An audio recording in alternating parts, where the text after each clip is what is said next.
There we go. Might help if we actually unmute our microphone. Hello everyone, and welcome back to another Tomato Sauce stream. Today, we're going to be playing some Psychics. And Psychics is a bit of a weird deck. It's always been kind of a fan favorite. I think a lot of people have always been really into Psychics. The idea of the Psychic deck has always been something that's intrigued a lot of people because it does have a lot of interesting gimmicks, right? We have a lot of life point paying, which is generally seen as quite a...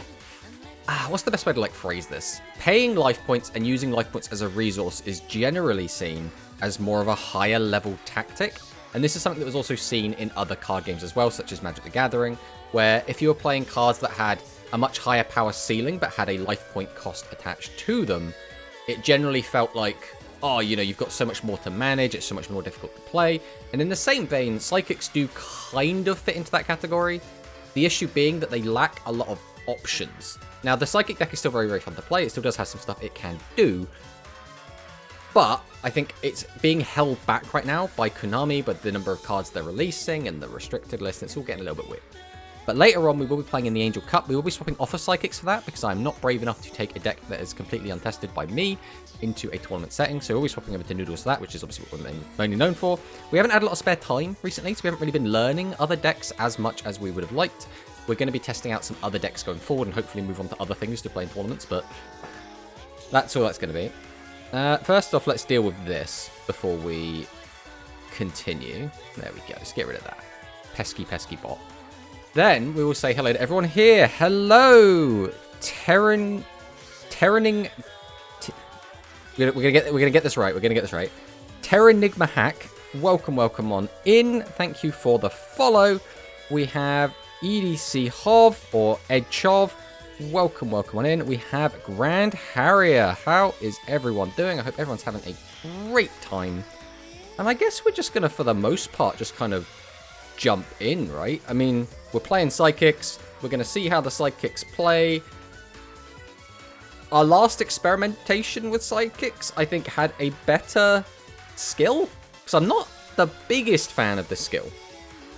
But I do understand kind of what's going on with the skill, right? The older skill is kind of like the Noodle skill, Noodle Art Reboot. But it does have a drawback in that it doesn't have the power boost that skill has, which means it's difficult for your psychic monsters to actually clear 25s, because a lot of our psychic monsters are, you know, 25s themselves, like Camry D, or can boost over it, like Prima Gitana, but, you know, you don't want to be paying 1,000 life points each turn just to be able to clear a 2500 attacker. That's a little bit awkward. So I think we're just going to hop in, and we're just going to see what happens. Now, again, it's probably going to take us several games before we actually get a grasp on exactly how we want to be playing this deck, but we'll see how that goes. This list, by the way, is provided to us by Manikist because he has been testing like crazy, so we're going to take his word for it. This is the best build we could be playing.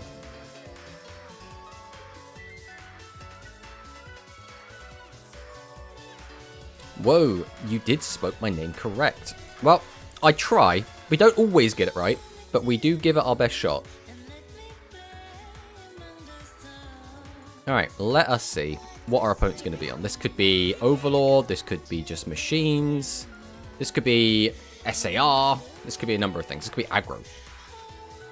Does this list include 7 Shift? This does not. So we were given 2 lists. One is a more aggressive list, and the other is a more, like, control style list, I suppose. Like, it's a bit more consistent, and this is the consistent version. Okay, how do we want to do this? We did get given some instructions as well as to, like, direct our gameplay a little bit. So, if we use our skill, we could get back a card to hand. How exactly does this skill work? So this is... Shuffle one card of your hand into the deck, show your opponent, add a level 1 or 4. So it has to be a level 1 or a level 4 light attributes with 100 or less defense. So obviously we have one of those here. We don't really want to start recycling this early, though. We could also just use Magical Miracle. That's an option. We don't really want to have this many high levels in our hand, is the current predicament. So we're probably going to just set these. Then I guess we just tribute out. Again, we don't really want to be having like an attack mode monster right now, but I think this is probably for the best. This turns on our skill. So then we can put this back in the deck because we don't really want 2 high levels right now. Maginical Miracle doesn't do anything. Roman Pick also doesn't do anything. I guess we'll take the Roman Pick. This at least like forces something out potentially. We could summon out Diviner, but I don't think that actually does much for us here outside of like I get to look at a card but I end up with a 100 attack monster. Okay, so this tells us this is either SAR or Overlord. We'll have to see what happens there. Tomato, remember the skill only lets you recycle an effect monster once. Well, yeah, well, we've used that now already. Because it was either that or end with only, like, 2 monsters on the board, or end with 2 tribute monsters in hand. So, like, it's an awkward one. Hello, Mr. Tomato. Hello, Sakadetsu. Welcome on in. And obviously welcome on in Manikist, who's here to puppet us today. And hopefully show that this deck is real strong. Because the problem there was if we didn't use the skill, then either we have to end with 3 set and 2 high levels in hand, which just feels...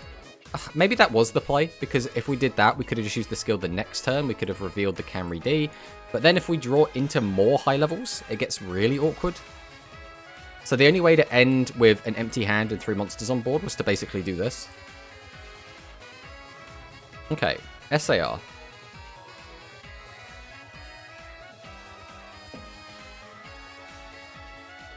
Discards the Torna. That's interesting. Ooh, and we are on Dark Sword. So we're only actually going to take 900 damage here, which is not the end of the world. The skill feels bad that it doesn't plus. It's the only consistency, yet Random Noodle Ninja gets random +1 skill plus attack boost. Yeah, I mean, so there is a very similar skill, right, that the Psychics do get, but you don't get the attack boost, which feels really bad.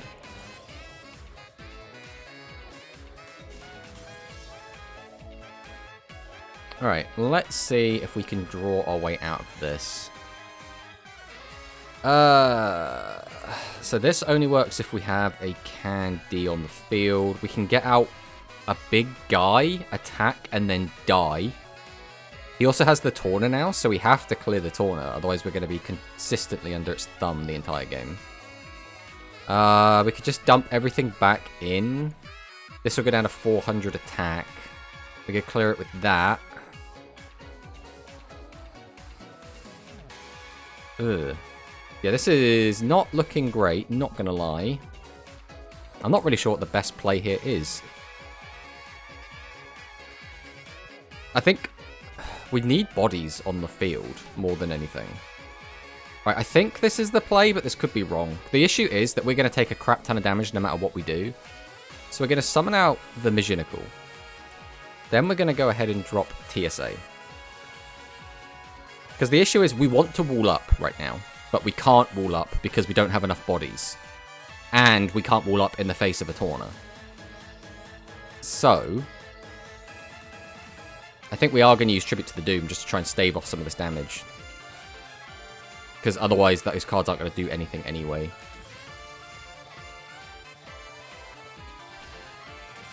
So again, this is still bad, because if he gets a, for example, another 7's Red Witch, he just summons Tribute 7's Red Witch, uses 7's Axel Rogue, gets to 28 and a 7's Red Magician, slap, slap, slap, and we're probably almost dead just from that. Now it's looking like we might just be dead.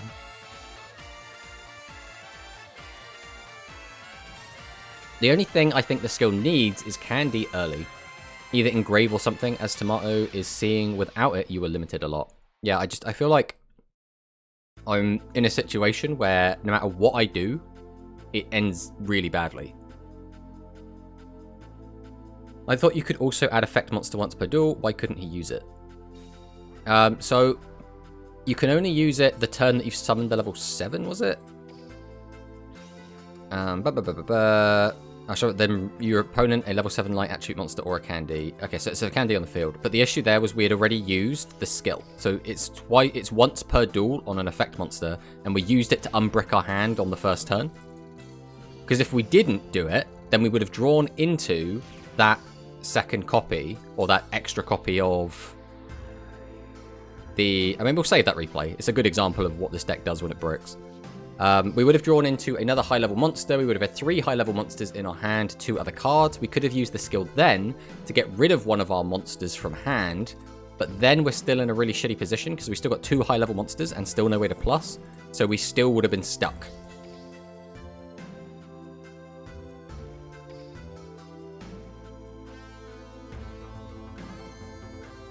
Right, I mean, we'll keep going until, like, hopefully we'll see a high roll game and we'll get to see what the deck does.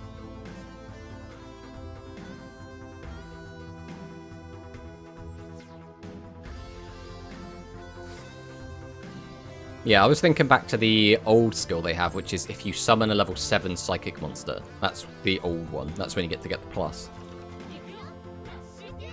Well, we have a Candy in hand, so that's something.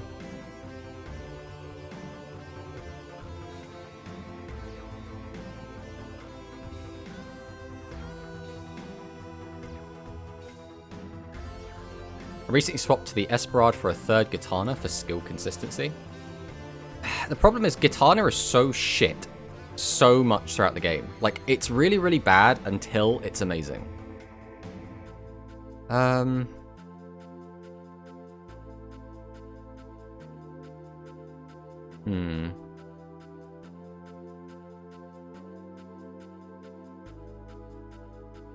wasn't really paying attention to which monster was the thingy monster. Okay, well, we're going to set this. We're going to set this. We're going to normal this. We're going to use the skill. We have to return this. So we cannot return... Oh, because we have to reveal this to our opponent. Ah, but we... So this was the only way we could have done this anyway, though. Oh, this skill sucks. Like, this skill really sucks. Oh, that's really, really bad. I don't remember which one's the tributed one, so we're just going to swing. Okay, and it was a barrel dragon anyway. Yeah, this is awful. Oh my god, this is my first time using this. That is awful. That is actually terrible. So if we could have got the body back, gotten rid of the Prima to unbrick ourselves, that would have been pretty good. Having to keep this in hand is garbage. Like, that is actually awful. I'm really starting to think this is not the way. I think the other psychic skill is so much better. Like, I was willing to give this the benefit of the doubt of, like, oh, you know, you can use it. You can then, like, afford to run a few more high levels because then you can, like, unbrick by shuffling the cards back. But it's so awkward. Because, like, now I'm just going to die and there's, like, nothing I can do here. Like, I could have paid the 1,000, just got the hard read that he set a barrel dragon. But then I'm still down 1,000, and even if we do clear, it doesn't, like, do anything for us.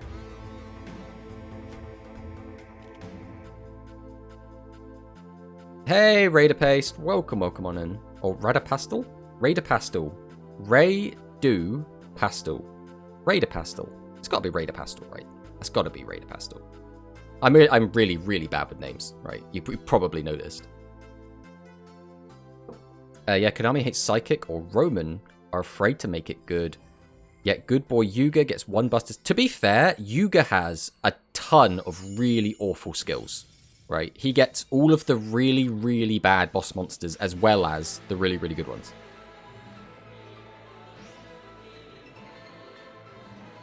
But that's just main character syndrome.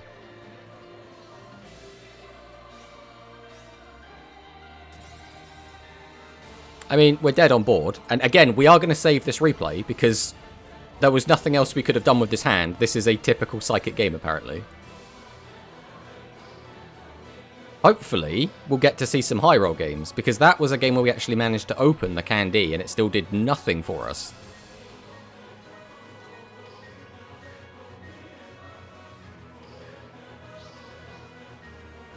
Deck list? Do you want to see the deck list? We can show the deck list. I'll tell you, we'll get into... Actually, what's the easiest way to do this? We could just hide the overlay. It's probably the quickest way. So this is the list we're playing. Playing the 3 Canry D. We're playing the Esperard, the 2 Primas. Robin Pick, 3 Magical Miracle, 3 Diviner, 3 Candy, 3 Peace Holder, 3 Silent Assailant. The Tribute to the Doomed, 1 Jamp Up, 1 Jamp Check, 1 Jamp Start. We're on a single copy of TSA. We on Negate Attack, as well as Buffered Slime and Forever Freeze. So, let's put our overlay back on. And we'll jump into another game. Hopefully we'll see a high roll game at some point, right? Hopefully we'll get to see one of those.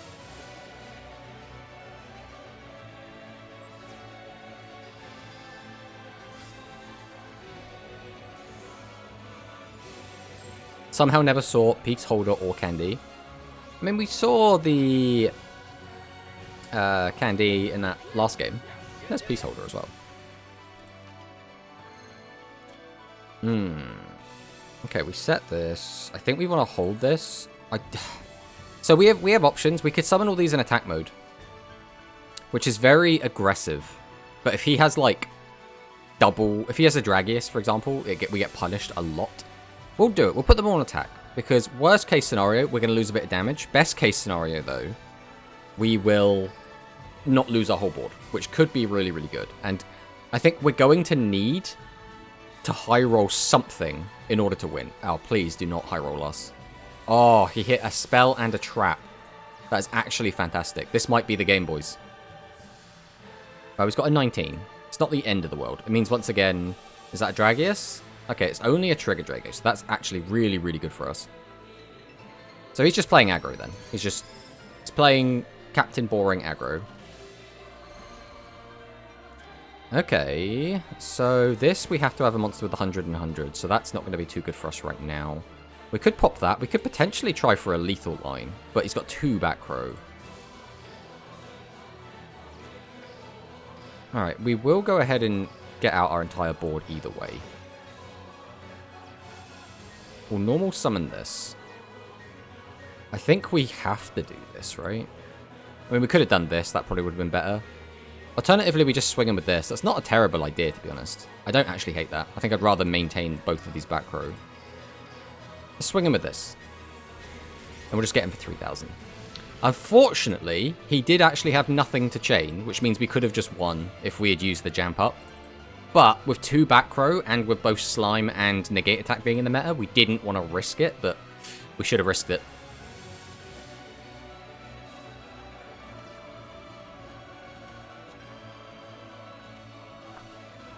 Re-Jamp.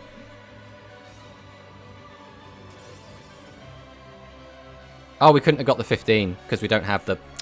Bloody... These cards suck! Yeah, this just feels very bad. This just feels very bad. So he's going to clear our whole board. There's nothing we can do about it.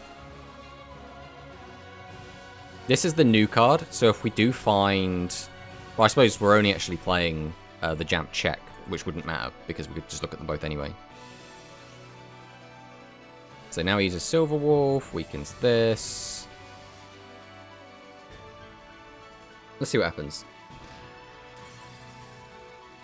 Yeah, Yuga is allowed to search Seven's Road.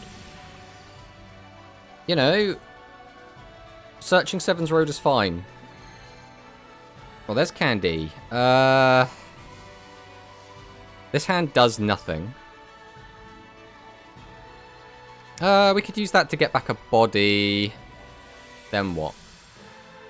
Because the card goes to the field, right? So we could get back a 2,500. Start just like applying pressure. We don't have lethal either way. We could potentially future Diviner into just getting very lucky. But then we'd still be committing to leaving a Candy and a future Diviner face up on the field, which doesn't seem like a good play. So I think we're instead going to set this. We're going to set this. We'll set this because we just want it in our graveyard, because then we can start using our skill to start bringing it back.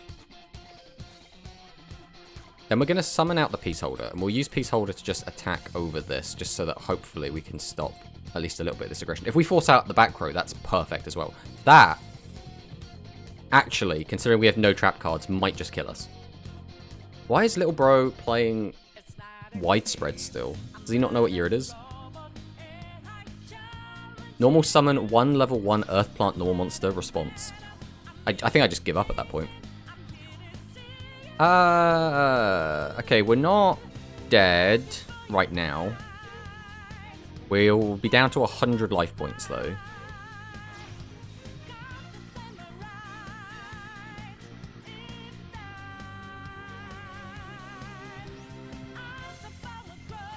Thanks to us keeping a card in our hand, we get to live.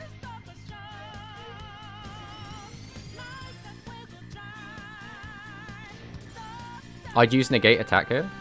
What do you mean him? Like in this deck? Or do you mean us? Because our negate attack got popped.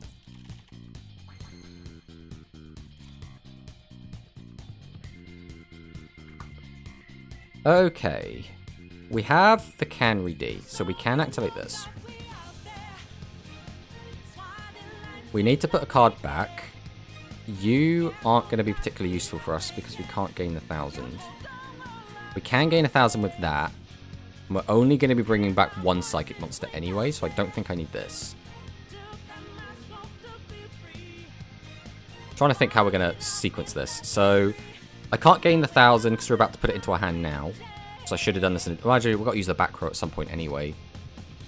We'll just get rid of Star. I think I'd rather have the bodies.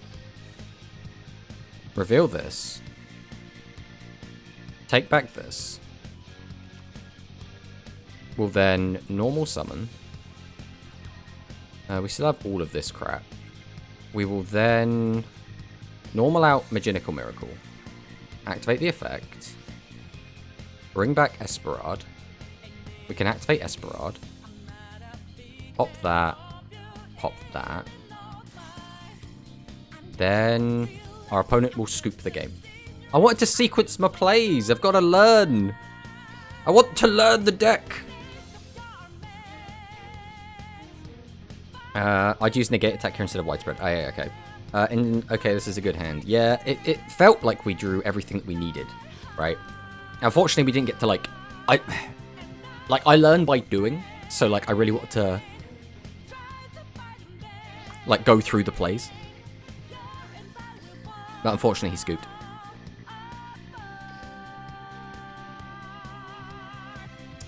I think, though, that worked so well because our life points were nice and low, which I think you could say about every Psychic deck, right? If your life points get nice and low, oh, everything works. So that double pop with Esperard was so integral.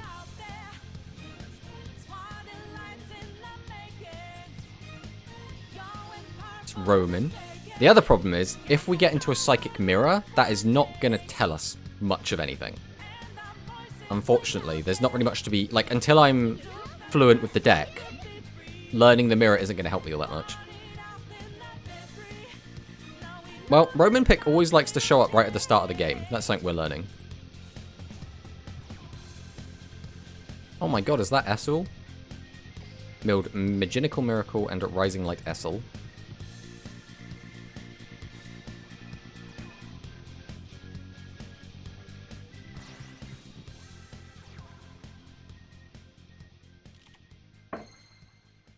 Huh.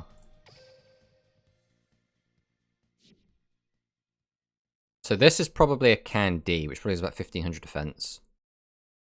I mean, this hand is very, one note. We can't really do much or anything. There's no aggression to be applied here. Behold my set 5 pass.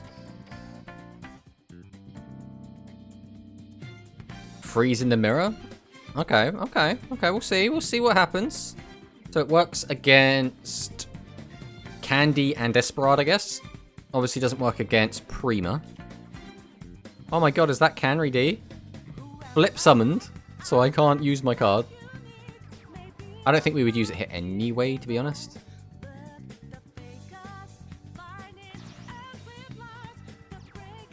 Do we even do this here?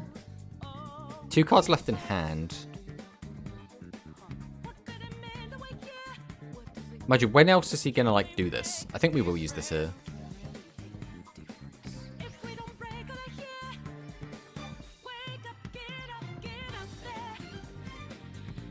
Right, we'll toggle off. We're just gonna take the 25.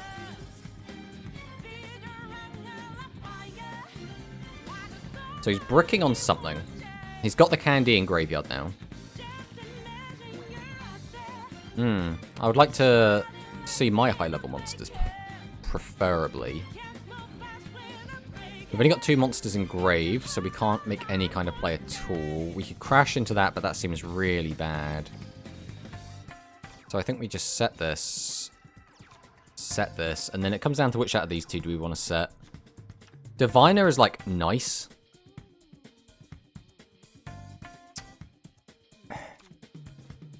I don't think there's a point in holding Assailant. I think he's going to have a lot of 1500s anyway, so I don't think it's going to get much value. Yeah, he is on Get Ready to be Amped Up, which is the one that adds the Roman pick to your hand.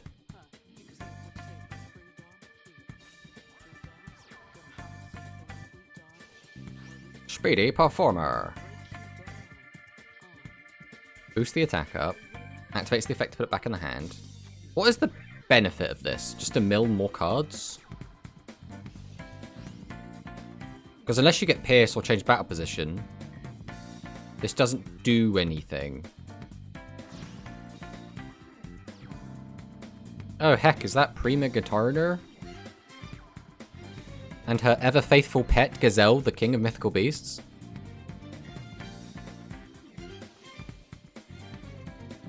Why are we paying life points? Oh, just because we want to pay life points. Right, that makes sense. We want to get our life points low enough that we can start using our effects. That's why we're doing this.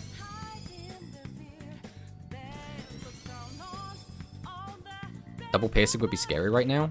I mean, it would be, but he hasn't got it, so it don't matter. If we activate this, we put everything back in except a candy. And, like, what do I get out of it? Like, nothing out of the side of the fact I can just set some cards.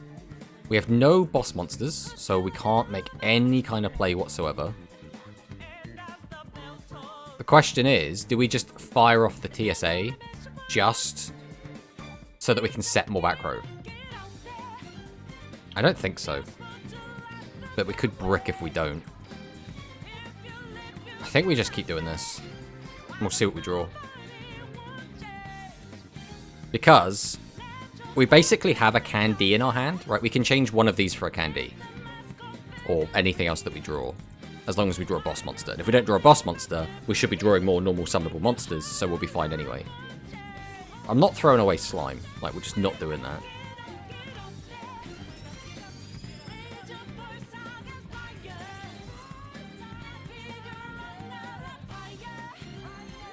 Alright, there's Prima.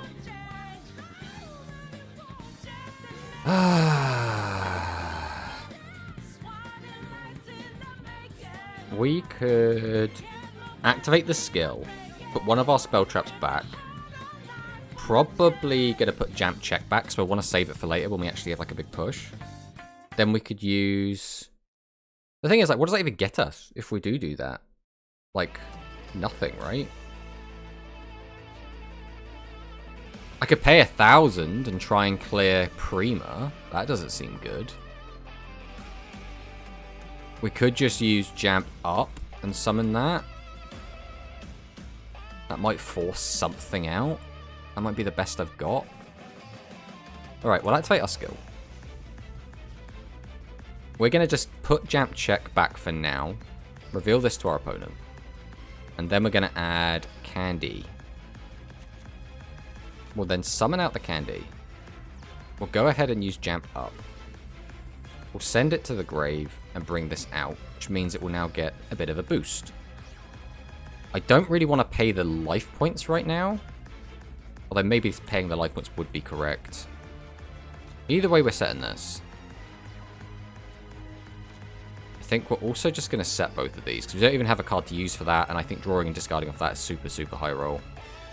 So I am going to just go to battle, and we will just... I think we'll attack into this, because I don't... This is going to die either way, right? But I kind of don't mind him paying life points.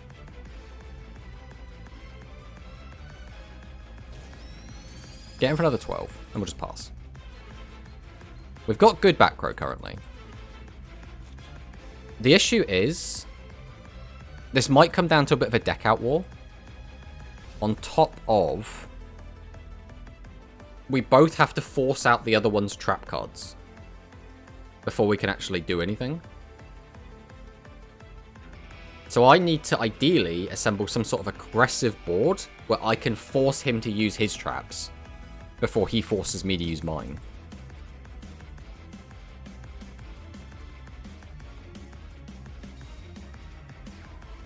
Okay, he's going on the defensive.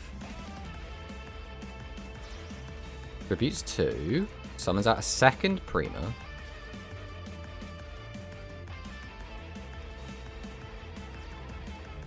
Set a monster. We're going to pay the 2,000 to gain 1,800.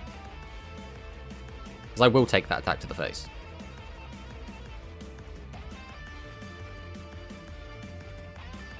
You need to pay it at least once if you want to clear.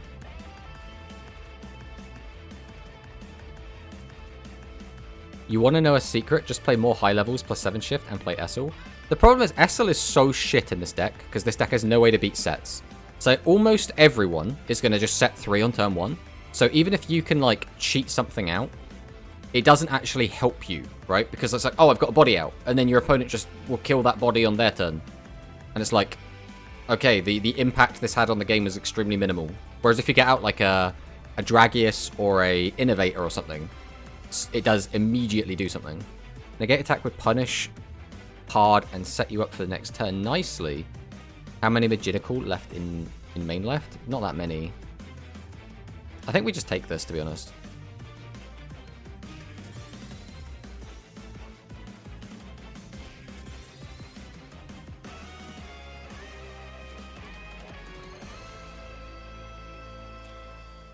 Okay. So that doesn't work. So it doesn't work because we have Esperard, so we can't use the skill. Which would have been... Actually, it wouldn't have really mattered because we can't use Magical anyway. So... the play might be summon this, see what we draw. So we'll do that. We'll go Diviner.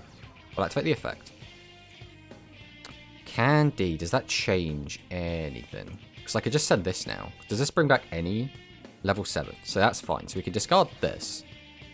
Then I could activate the skill if I want to, which is almost certainly the play.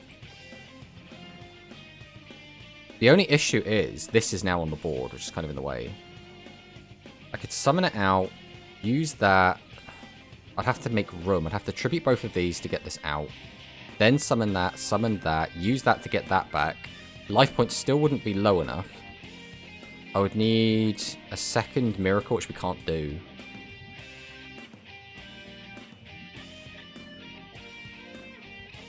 Instead, we'll probably just forego that entire line. We're going to set this. We're going to go ahead and tribute this, summon this out. We're then going to go ahead and activate the TSA here. And we're going to go ahead and put back 1, 2, 3, and probably you.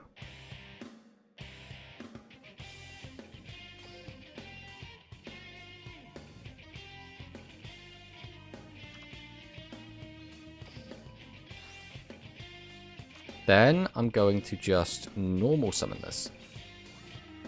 Set this. Activate the effect. Go to battle. And then we'll see what he's got. He's going to have something here. This is just to force his traps out. That's all we're doing right now. That is fine.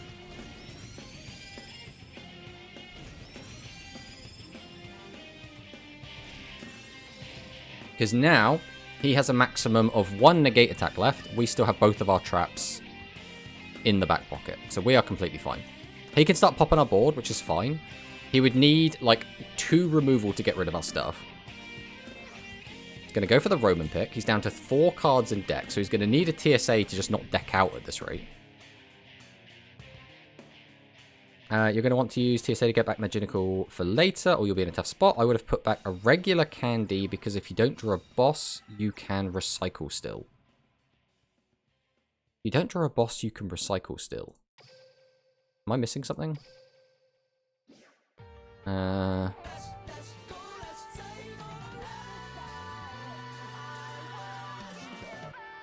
does Candy do that? I'd still need a 3D on the field, which we have right now. Maybe I missed something with Maginical. Ah, okay. That makes sense. I'd have to draw into it, though. I'd have to get, like, a little bit lucky, but I guess the odds are quite high at this point with only 12 cards left in deck. So now he's going to pay the 1,000. He's going to use that. Psychic Divergence before Jump Check.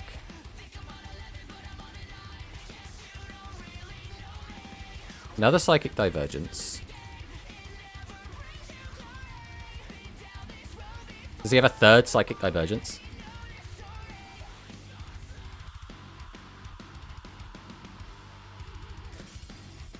He did that as well. Oh, I guess he can't use Prima right now. Behold my trap card.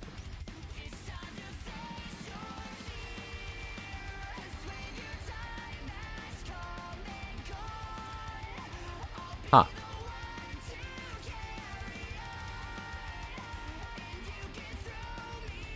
So we can do this. So returning to the deck, we probably want to put some of our bosses back in. I think I want you back in the deck, and I think I just want Prima back.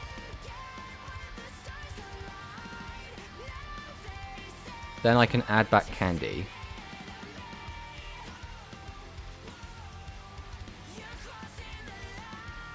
I can pop one. So we always go Candy. I think we always go Maginical Miracle. We activate the effect. We bring this back. We can activate Jamp Check. Take a look at this. Yeah, I'll gain some life points. That sounds great. Whoa! Okay, we're getting some okay wins here. We're getting some okay wins. We got to remember as well, we are playing a tournament in 23 minutes, so we have to not get too carried away by this. You shuffle back the Mechanical and don't draw a boss. You have Candy, so have one deck just in case. Handy Lady would be so good right now. No, no Handy Lady. Oh, I don't think I mentioned. Jamp Start puts the cards you add back on the bottom of your deck, so you always do it before using cards like TSA or your skill to shuffle the deck after. Okay. That's good to know.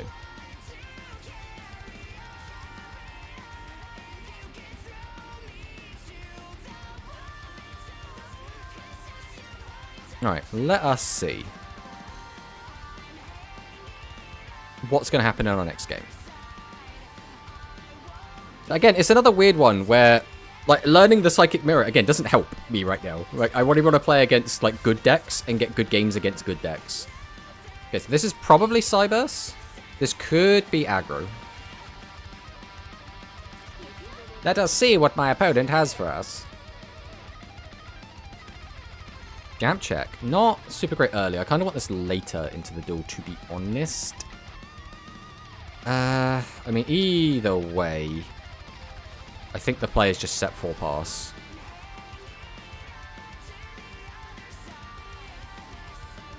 I think because of the chance of his skill, putting these in attack, I think is just suicide, right? He can just reduce both down, attack over them with 15s.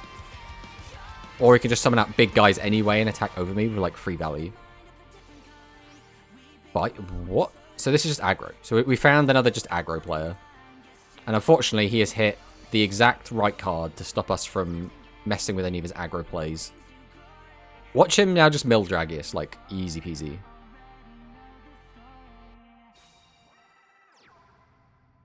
What? What's the logic here? We guarantee that we have... yeah, Dragius and Barrel Dragon. Okay, I think the game is over. I think we have lost. Because he's going to win this coin flip, 50-50. Oh, we didn't win the coin flip. We're still going to take a metric crap ton of damage.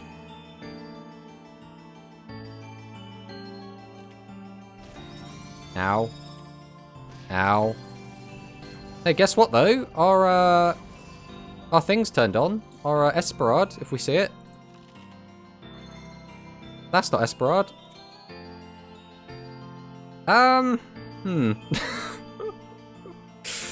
This doesn't look good.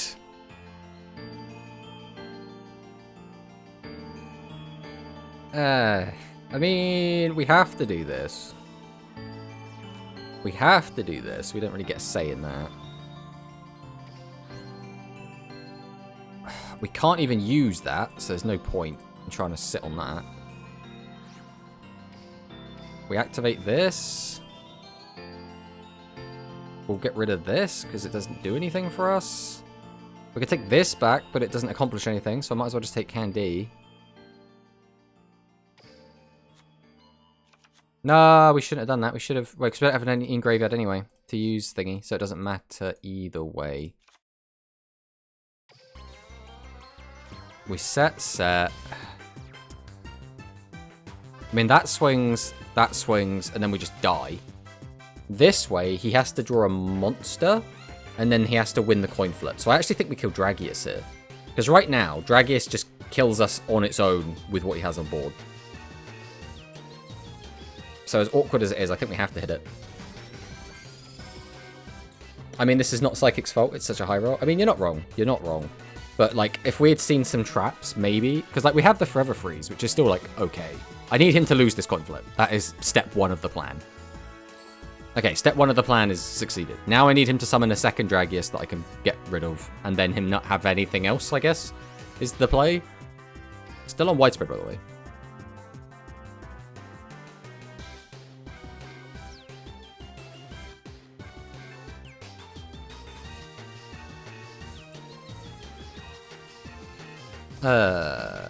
I guess that doesn't change anything. That's still only 400 damage.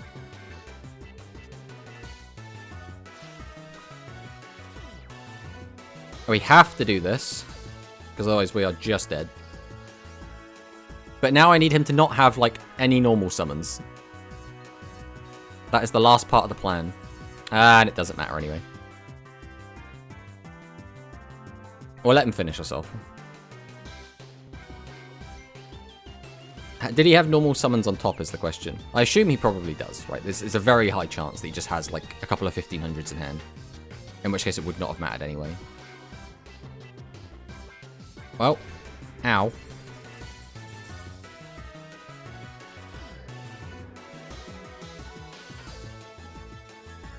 Well, damn, that was a game. Alright, let's take a look. Let's take a look at the next game. What was his list? Was he just playing like the most generic aggro build of all time? Is this guy just like playing Skull Servant so he can be like, heh, I won 16 games in my pure aggro list playing Skull Servant? Looks like he's probably free to play looking at these ratios. Only 2 copies of Dragius. 1 Trigger Drago, 1 Ancient Arise.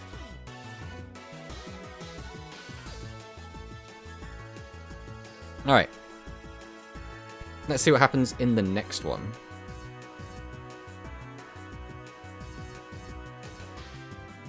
We've got 17 minutes until the tournament starts. It's Roa Cassidy.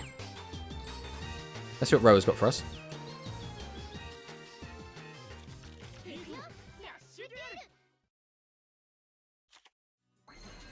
Tribute to the Doomed. Okay, this is another one where I think we basically just do the old set full pass. The problem with this matchup, again, assuming this is Royal Rebels, is Psychics is one of the many decks in the game that basically have to commit a big board to like get most of the time anything done. Which is a little bit awkward.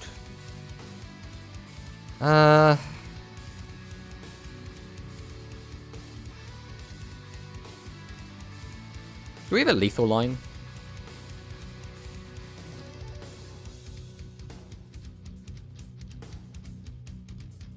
No, I don't think we do. We can get close. It's way too high roll for me, though. I think we set. We'll go ahead and tribute 1, tribute 2. Oh, has he got Ice Prison?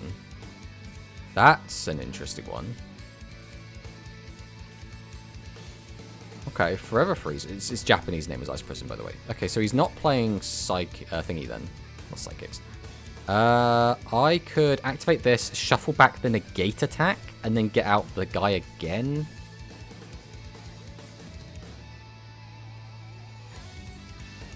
It doesn't kill, so I don't think we want to do that. I think we will just set this.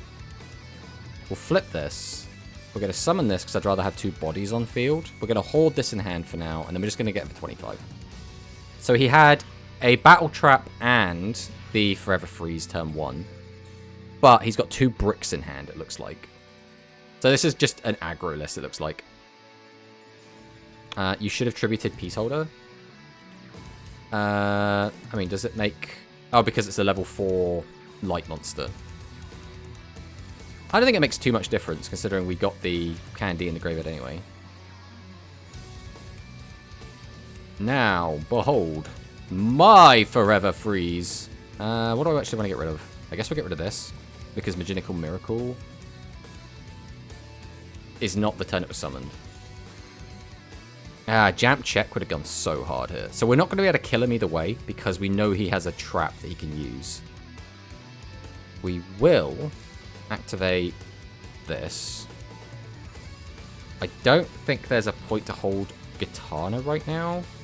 Actually, we're just going to get rid of the Diviner. We'll get rid of the Diviner. We'll show our opponent the Canry D. We'll grab back the candy. We'll summon the candy.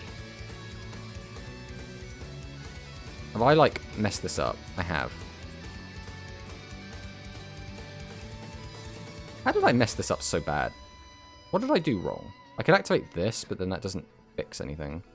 Did I put the card back in my hand? Did I didn't have any in graveyard at all. I'm just an idiot. I just completely forgot, like, exactly what I just did. And I could just tribute both of these. That's not too bad. I guess we'll just do that.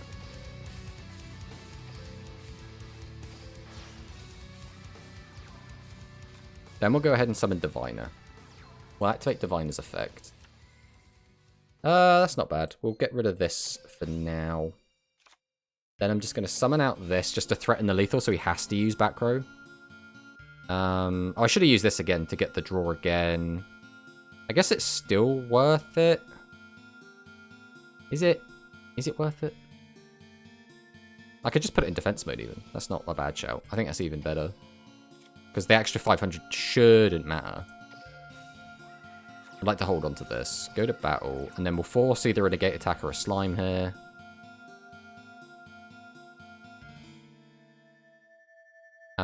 So, we're literally getting Octus in the Leak starter deck. Maybe as a bundle. Which one's Octus? I call it Octus, but I meant the Shaman Octopus. Wait, are we getting that? Is that a leak? Like, is that on... Wait, give me a second. Give me a second. I'm investigating. Is this, like, in the leaks?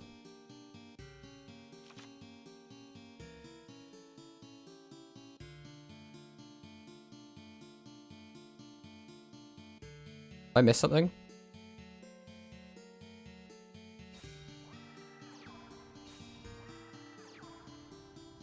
Strata deck leaks. Yeah, it's on the Duel Links meta in the structure deck leak structure up where the cards are displayed. Right, let's focus on the game for a second, then we'll look at this afterwards.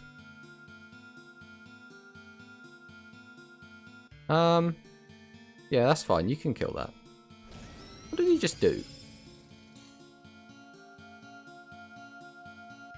Yeah, that's fine. You can kill that as well. I don't mind that. Ah, use tribute to the doomed. Okay, okay. Alright, we do not have the lower life point, so that doesn't do anything for us right now. We could activate that to pop. We haven't seen our Jamp check, which is a little bit annoying, but that's not the end of the world. We could get back another 15, which doesn't actually accomplish anything. We could use tribute to the doomed, which is very funny and potentially wins us the game. So I think we probably do that. I don't think we need to do anything else that's like particularly crazy, right? We could just go set, normal summon, pop that attack.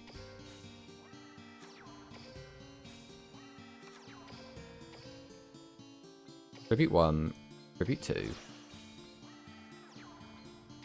We're just going to activate this, because this way I can maintain the back row for if we need it, because our deck is not necessarily super great at dealing with... Okay, he does have the other one, so we are going to get the slime out of him now. So all things considered, this went quite well. We've gotten both of his trap cards gone. We've still got our negate attack on the field. We're at a really good position. Middle of the speed cards, it's easy to miss. Alright, it's in the middle of the speed cards. Oh, there he is. He's camouflaged, look at him. Okay, so Shaman Octopus is a weird one though, right? If this card gains attack, this card gains attack equal to the level of one normal monster in your go times 100 until the end of this turn, then shuffle the monster into your deck. So, like, best case scenario, you're hitting like a 7 or an 8. Ah, don't just snipe my negate attack, you jerk. Yes, another Dragius? Okay, but if it doesn't gain any attack, we kind of don't care too much. Now, is he going to crash? If he crashes, right, there is now a chance we can just kill him. Jamp Start is a pretty good one here. We could use Jamp Start to put some cards back, summon out.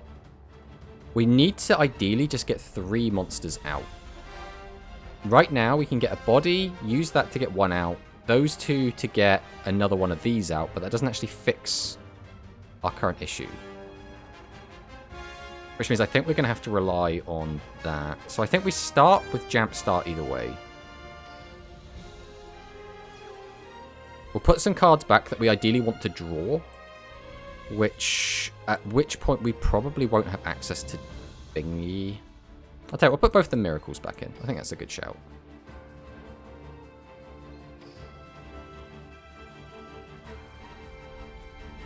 And then I would like Candy back in my hand, please. Then we're just going to summon it. I'm going to activate Jamp Up. We'll send this and special summon out Canry D. Then I'm going to summon this. Activate the effect. Maginical is pretty nice here, but the problem is, if I want to get rid of that, I'd have to put this back in my hand, then use the skill, which is I need to hold on to this, which means this has to go.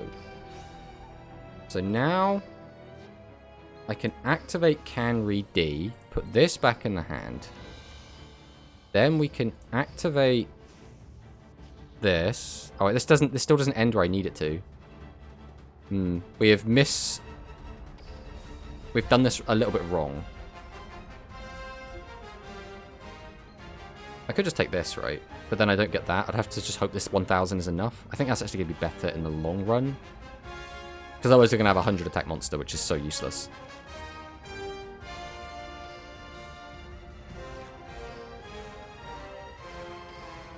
So now we just swing with this.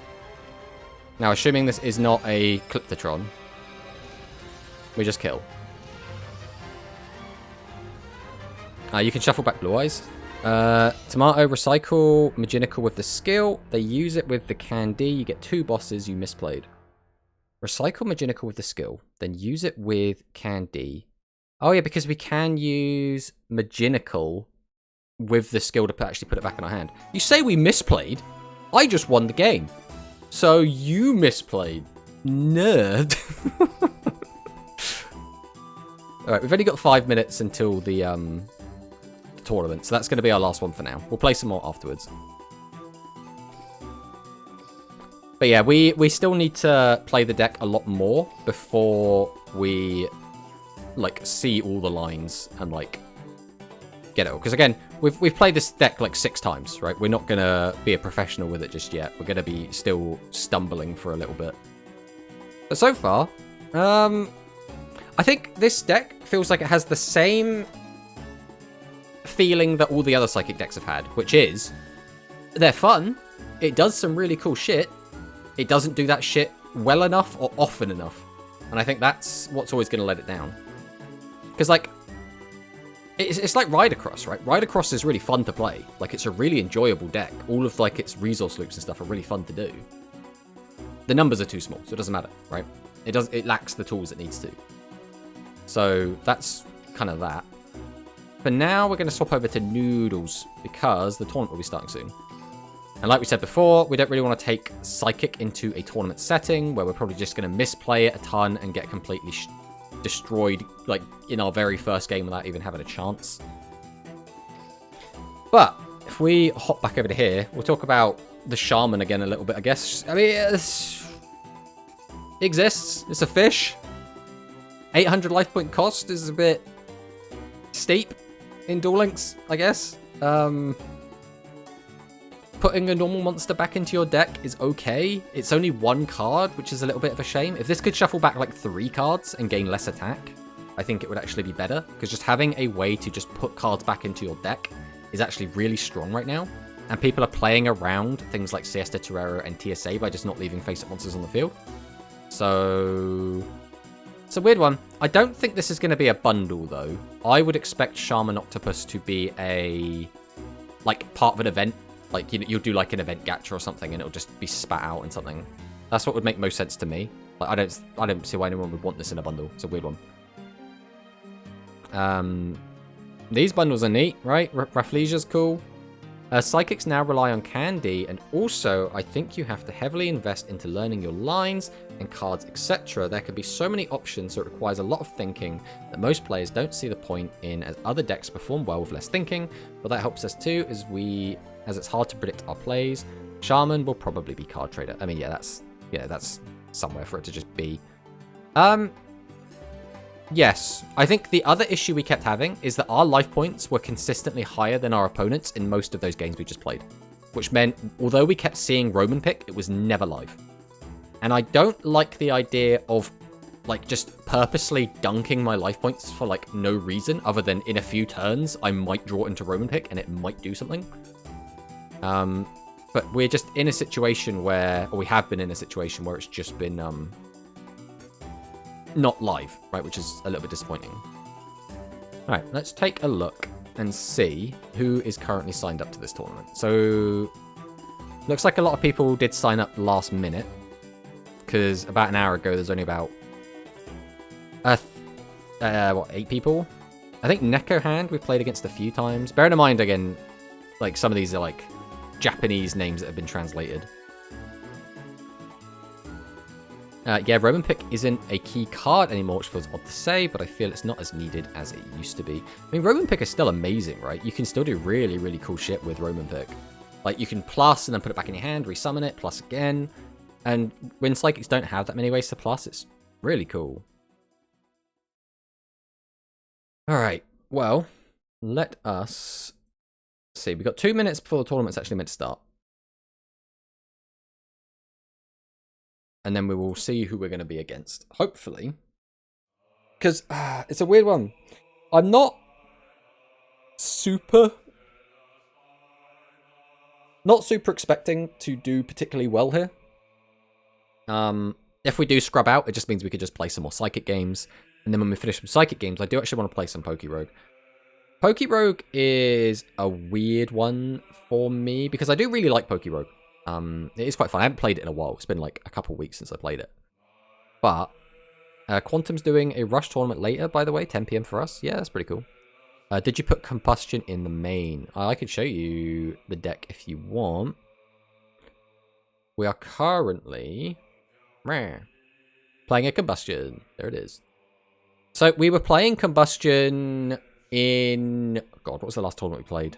We didn't play it in the RDL one, because Combustion is really easy to play around. And if it was open decklist, which I don't think it did end up being, Combustion and open decklist I think is really, really bad. Hi, how is the Psychic testing doing? The Psychic testing was going reasonably well, all things considered. We did learn the deck to a decent degree, I think. But we are about to play in a tournament, and we're not going to take Psychics to that tournament game. So, we are going to be swapping onto Noodles for a little bit. Speaking of, we should just keep refreshing it just to make sure that the tournament hasn't, like, started randomly. Yeah, Psychics have been fun. But Psychics have always been fun. I think that's one of the saving graces of Psychic, is that a lot of people will still like the deck, even if it's not doing particularly well. I faced you minutes ago. I was trying the get ready to be amped up version of the skill. How do you think it went? I think that the get ready to get amped up skill, I'm not a huge fan of, just because I don't like that it forces 2 high-level monsters into your hand. That's the only thing I don't like about it. I love that it gives you a Roma pick. I love that it gives you, like, Esperad or Prima, I guess. If you could, like, pick one of the 2 to go to your hand, I think I would really like it. The issue is it makes deck building feel really weird because you want to be playing less high levels in your deck to make up for the fact that you're going to be forcing 2 of them into your hand. So if you activate the skill and then draw into, like, a Prima from just your main deck, you've suddenly got 3 high levels in your hand, and that's now extremely, extremely bricky. Okay, oh no, we got to buy! That's not what we wanted. I do not recognize either of these names. Let's translate them. It's a potato, and just, 34 is not going to be anything else. So, we'll have to see what happens there. I don't think I recognize either of these. Let's swap back again. No, I don't recognize either of these names. And then if we do win here, we do recognize Neko Hand. He's not too bad. I don't recognize a lot of the rest of these names, though. So I don't actually know anyone up until round 4. I mean, who's even in our half the bracket? We know now. We know Prisoner Tomato, or E-Tomato. Our endless rival. Well, what do we do now? I don't really want to start a game, because this could just play on. I mean, this is very awkward. I mean, we could just, like... I don't really want to start or keep playing Psychics right now, is the issue. Because I don't want to be in the middle of a ladder game and then just have to, like, quit out when the round starts.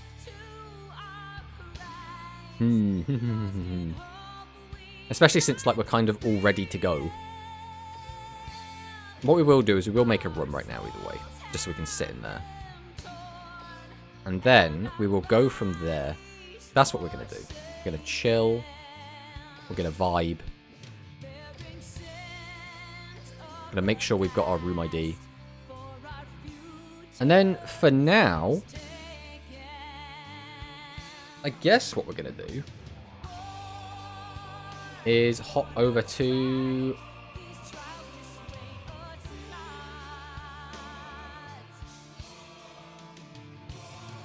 We're going to hop over to PokéRogue for a bit, I guess, because this is something that's very easy to just quit out of.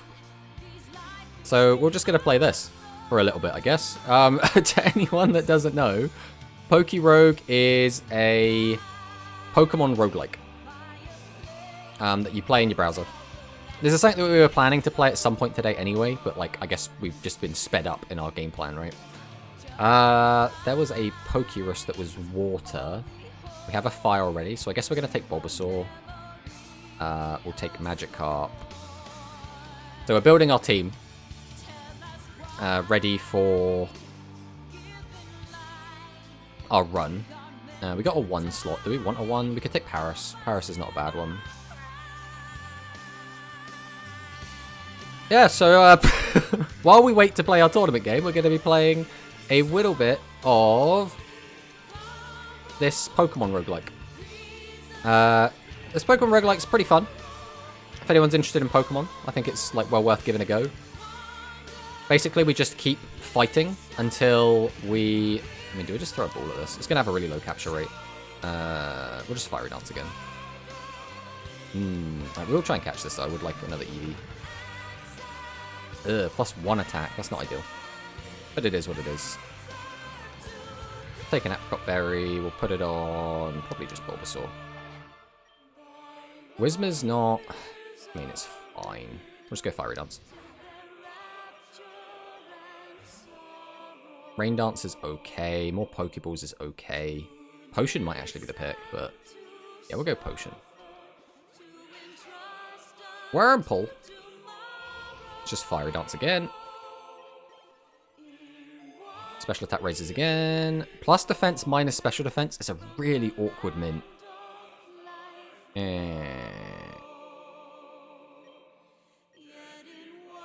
Plus defense is a really strange one. I guess we'll give it to Bulbasaur. Right, last Anna wants to battle. Let's see what she's got. She's got a Zigzagoon. I don't really want to be using all my PP for that, so I think we're going to start scratching. Oh, although it's really bad.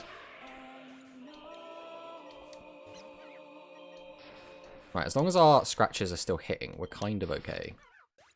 Okay, that last one was a little bit greedy. Ability Charm is really nice. I think we will use a bit of money just to heal up. Then we will take the Ability Charm.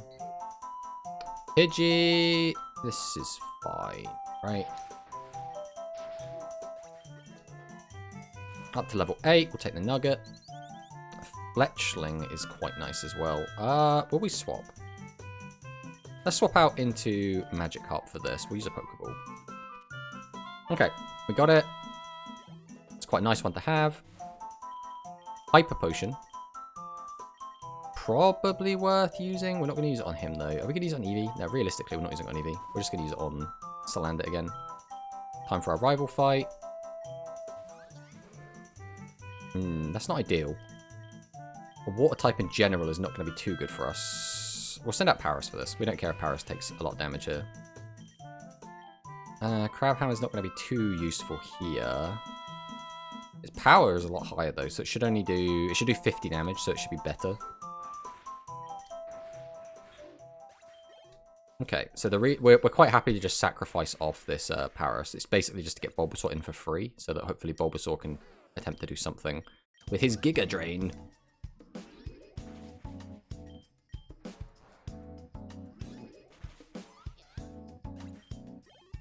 Just keeping an eye over on the Tonemel just to make sure that our game doesn't start.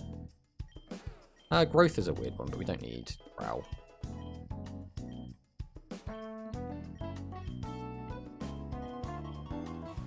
EXP All is going to be really helpful. I don't really want the Pokeballs, but Potion could be useful. We'll give it to Bulbasaur.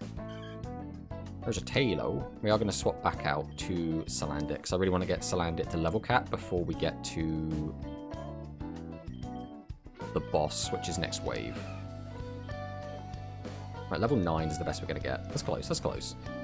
We don't need a revive right now, but we don't really need any of this, so sure. Welcome back, Paris. Oh my god, is that a Wooloo? Alright, Fiery Dance.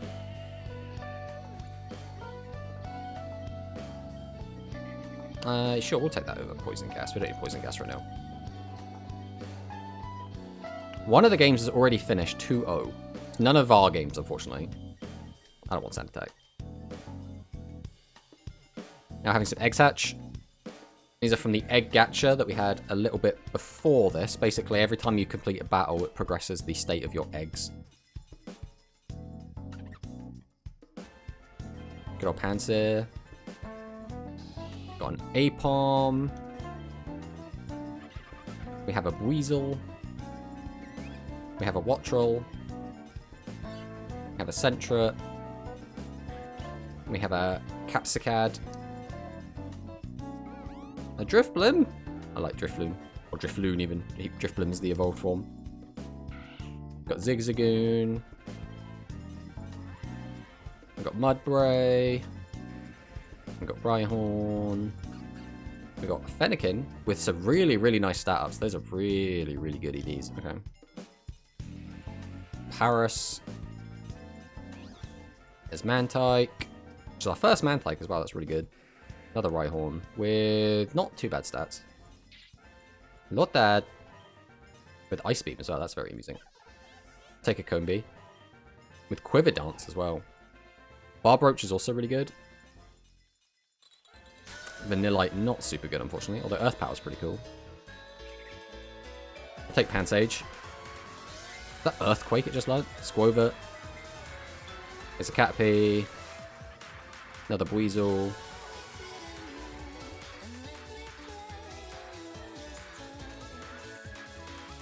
Alright, I would really like this Abra. Unfortunately, there's not really a lot we can do about trying to catch it outside of just go Pokeball. Yeah, he's gone.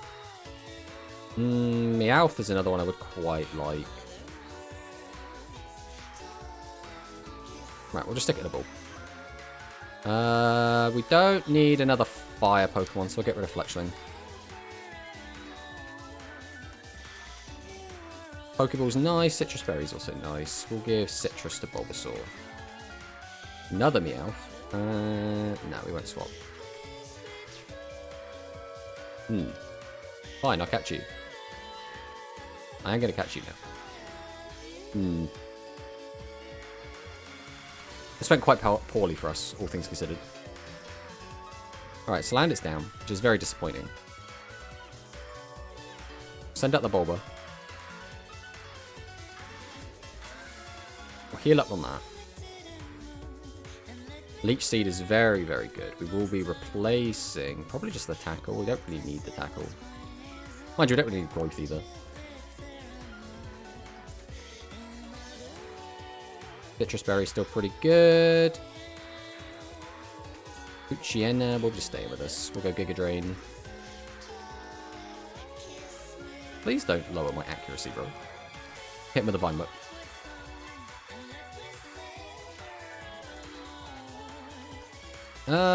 For now, Big Nugget's too good to pass up.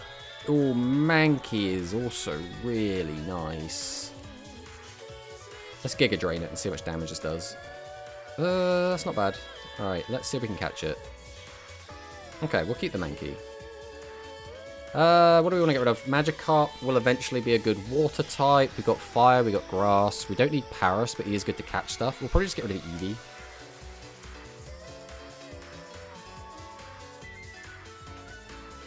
Egg Voucher, we always take Egg Voucher. Always take Egg Voucher. Oh, another game just finished, 2-0. So for anyone that is curious, although we haven't updated this one, if we click on here, it should start updating. There we go. We're still waiting for this game to happen, and then our game will start. Some of these other games are kind of finishing around us, but we have to wait for, you know, our opponents to finish their games before we can actually jump in.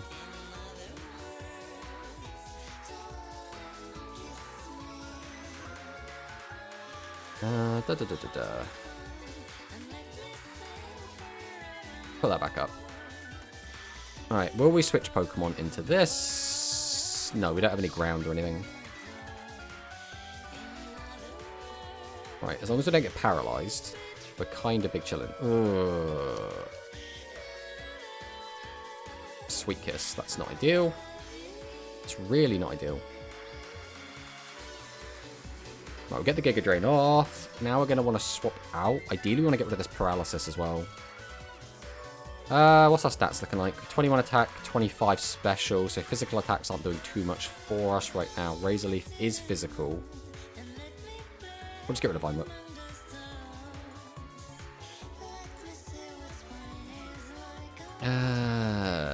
These are all a bit naff.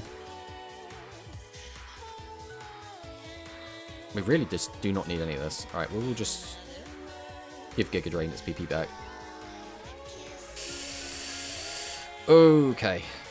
We want to swap you out for probably Meowth here. We're just going to focus on getting this guy down as quickly as we can.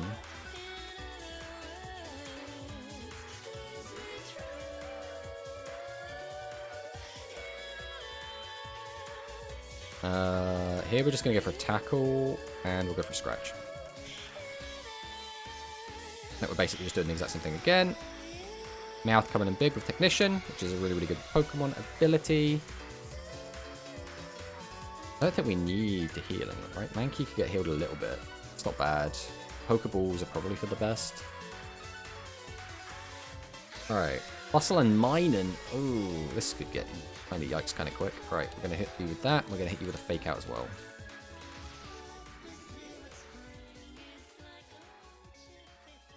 Alright, we will go for the Razor Leaf and then probably just a Scratch, right? Just please do not be paralyzed. Please do not be paralyzed. Okay, we're fine. Everything be okay. Put on with the music. That's just dead air at the end of a song again.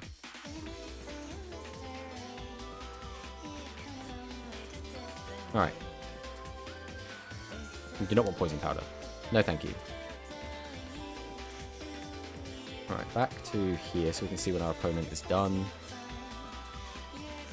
We don't want Sleep Powder either. Bulbasaur's evolving! Oh my god.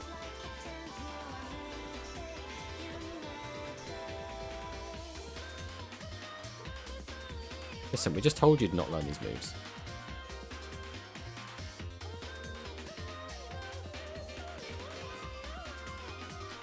Okay.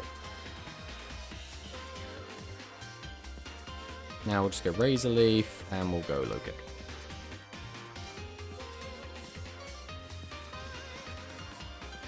Right, this Plusle is messing me up.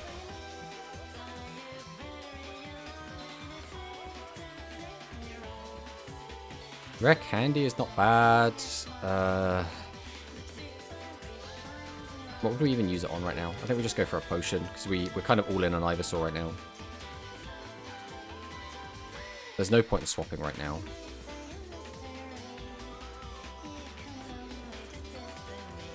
We'll take a crit.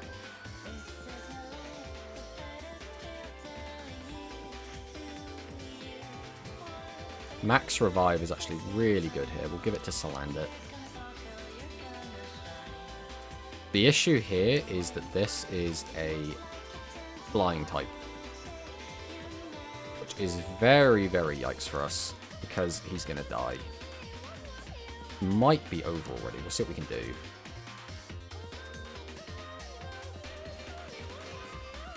Yeah. This isn't looking good for us, but we'll do what we can. Nah, that's over. This is the run over. Go Splash!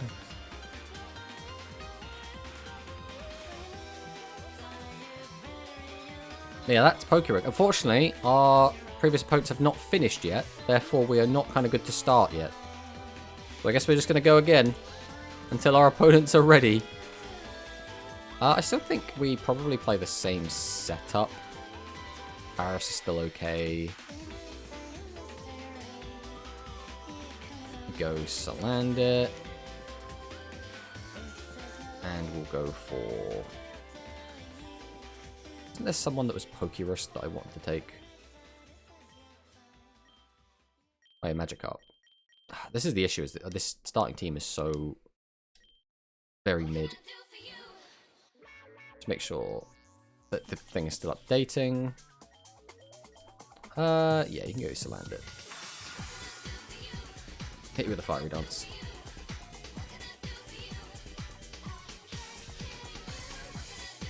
Just take Pokeballs for now. Zigzagoon comes out. Just hit him with a Fiery Dance again. Special defense is pretty good. We'll take that on Bulba.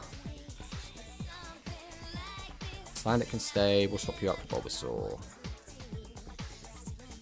We'll hit you with a Fiery Dance, and we'll hit you with a Drink. We'll do it in this order.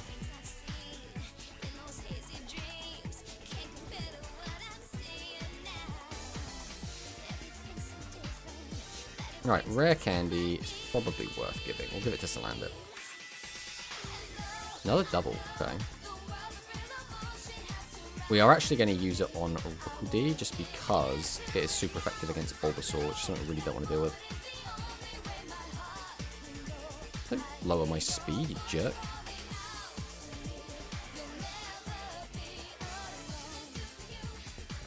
Get rid of Growl. Rogue Balls, we always want Rogue Balls. Youngster Donny sends out Caterpie. Let's hit with the Fiery Dance. Into a Poochyena, we'll just hit with the Fiery Dance.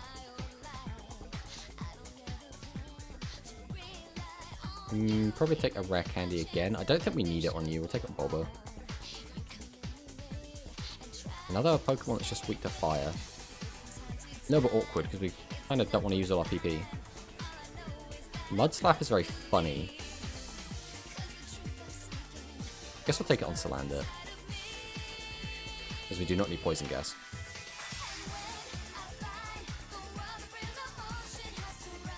Gonna Fiery Dance again, although again we are getting a little bit awkward with this. Oh, a rare egg hatch. Well, we'll take a Scyther. Another rare egg.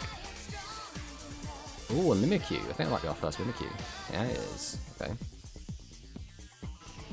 Take the Elekid. I think that's our first one as well, actually. Take PP up. We'll give it to Bulba. And we'll give it to Giga Drain.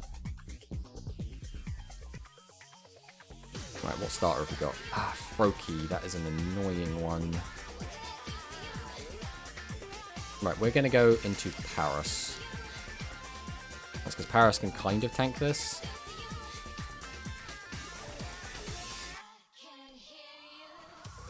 Alright, so he's dead. So we know what he's got. He's got Bird and he's got Water. So... this is awkward though. Right, we're going to send out this boy. We're going to try and just Giga Drain through this and hope that he just can't kill us. Nah, we're going to lose our Bulbasaur here, unfortunately.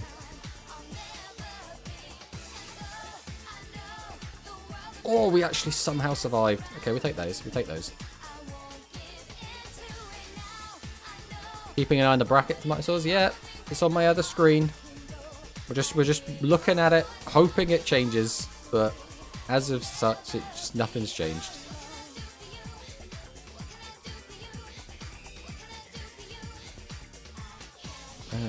We'll keep both in. We'll go. I'm gonna Giga on you, and we're gonna Fiery Dance on. How many Fiery Dance we got left? Ooh. Ugh.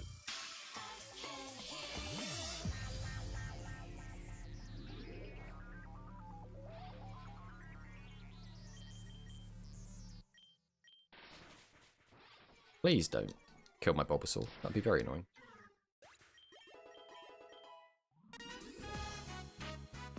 Bulba gets a little bit of a heal, which is something. It's kind of annoying that we got the buy, to be honest. It's like, getting the buy usually is really nice, but obviously when you're like kind of streaming, it's like, well, I've got a load of downtime now. Take an Amulet Coin. Is that the chunk? Will you switch? Yes, we will. Go straight out into Slander here, I think. We're going to hit him with a Fiery Dance.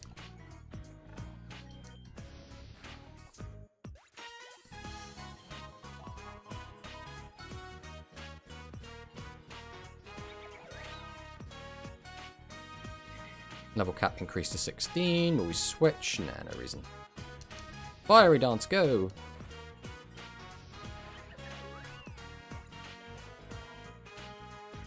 We still want Ember. We will give up probably Scratch, right? Yeah, we'll go with Scratch.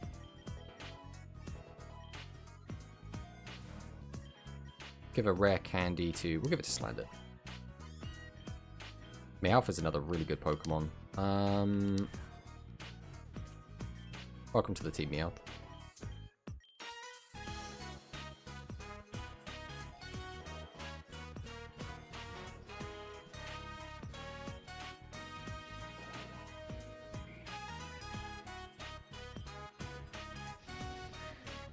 Just keep the Fiery Dancers going.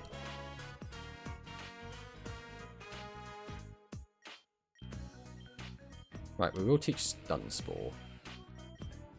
We'll get rid of Scratch, we don't need that. Take a Nugget.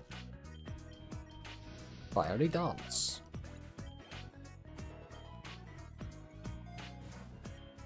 Psybeam is not super useful on this team. How's our EXP looking? We don't need it on you. Give it to Bulbasaur. Bird. Right, Fiery Dance this.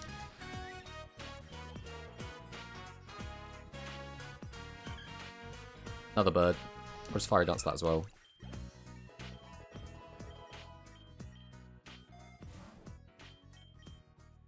Fast attack minus special defense. Give that to Meowth. Spearow. We've got 4 of these left. Let's keep going for now.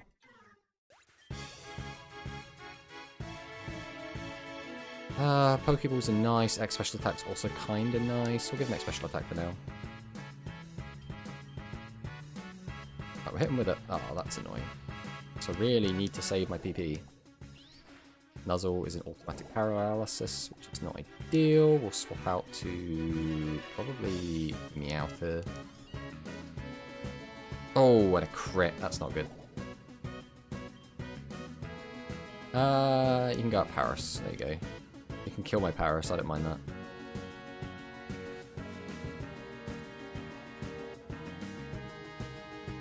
And paralysis. Jeez, this is going very poor. Okay.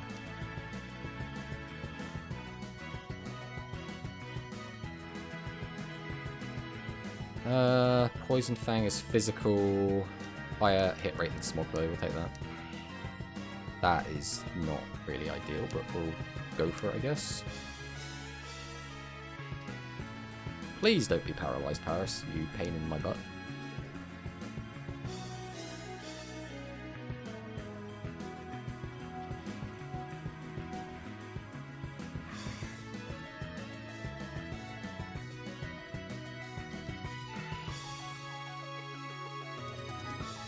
No, we can heal up off that. Oh, our opponent is ready. We are done with Pokemon. We can play the game we want to play.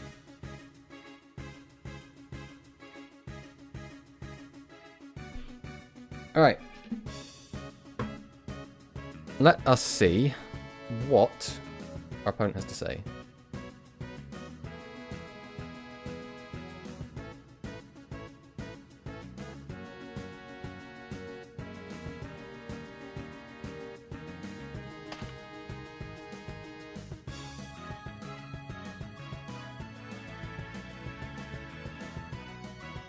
Okay. We are ready. We are ready for our opponent.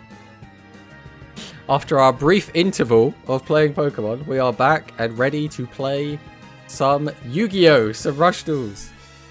Let's see what happens. Hopefully, we weren't waiting all this time just to scrub out immediately on the first game. That would be disappointing, let's say.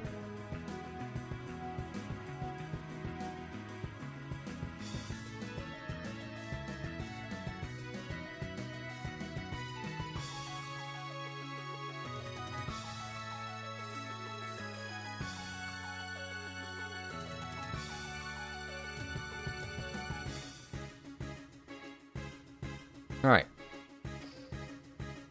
Let's see what our opponent has for us here.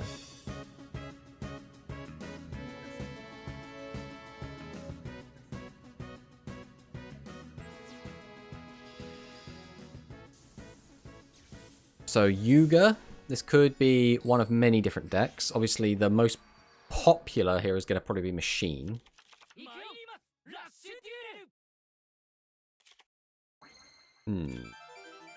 This is not a good hand at all. This is awful. Question is, do we tribute one of these guys out now? I think we actually don't. I think it's really, really bad for us to tribute one of these out right now with this board. Now, we might get punished for this, but I still don't think... It's a difficult situation to be in. But if we just tribute this out, we're just accepting that we're going to lose it, lose a ton of board pressure, lose a ton of damage. All we have to do now is basically just not brick, because our deck is mostly normal summonable monsters. Barrage of Steel is a little bit annoying, but it's not the end of the world. If he doesn't have Innovator... of course it's Innovator. Okay, if he attacks the 1400, we're kind of chilling, because we'll only lose 1300. If he attacks the other one... Okay, that's... Based on how this has gone so far, that's actually... Oh, that is really bad. That is really, really bad. Okay. This is, like, such a bad opening for us. But it is what it is. Set 1, set 2, go to battle, swing. We do manage to clear that, which is very, very big. We really cannot afford to let him keep Innovator.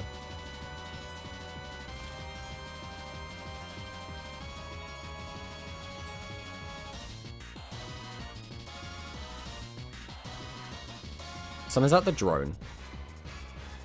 Activates drone. Are we pitching a high level from hand is the question. Pitching a low level. So that might mean we're digging for a high level.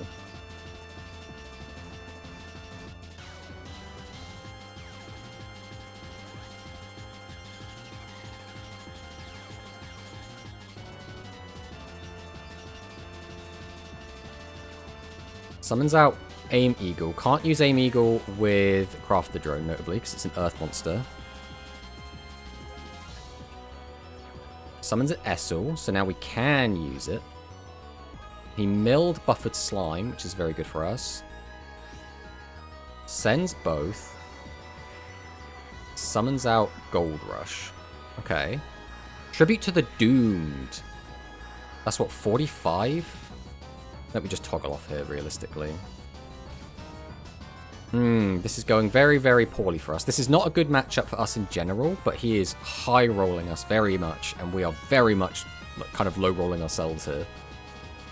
Alright. I think we always normal summon this. So I think we just need the extra card right now. We'll set this. Tribute 1. Tribute 2. Summon this. Then we're going to go ahead and straight away activate the skill.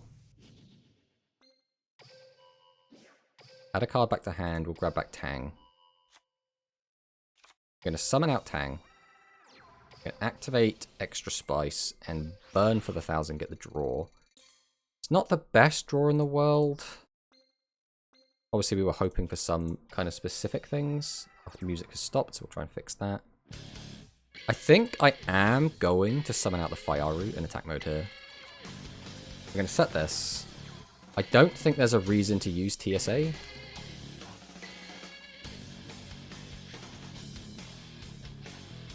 So that'd be 300. No matter what, it's not going to be lethal. So I think we do just go battle. We'll swing over both. Now, we can get punished here if he... Well, we'll wait for the advert to finish.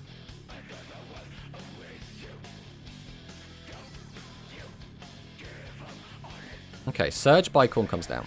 So now, the punish here is that he hits the right back row. If he does have back row hate, and he does hit our good back row, we are in a very, very poor spot here.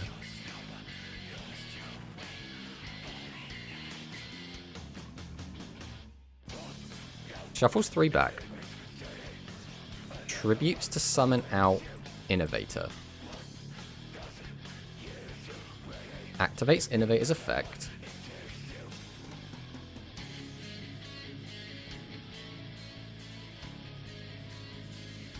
Puts 3 back, going for a big old swing.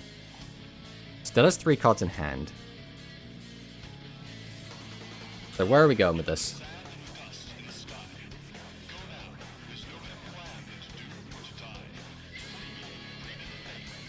Swings over there, so we have to use negate attack here. We don't get a say in that.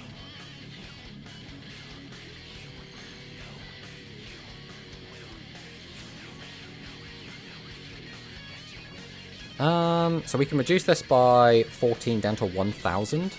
If we attack over it, that'd be 2,000 damage. So, I believe we do just win. Because we can tribute this, summon this, normal summon this, activate his effect, burn for 1,000, activate the skill, target this, add a card back to hand, doesn't matter what we add, we're going to burn with it, normal, activate the effect, then we activate Talisman Auxiliary, put back 1, 2, 3, and then 4.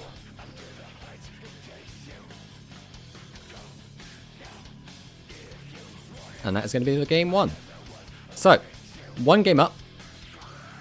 Pretty good for us. Pretty good for us so far. Now, fingers crossed, we can win game 2. Oh, especially considering our opening in that game was so bad. Like, so ridiculously bad. The fact that we managed to make a comeback there was really, really good for us.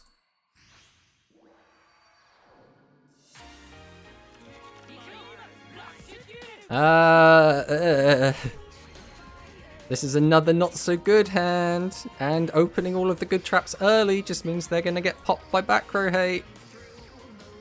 This isn't looking great.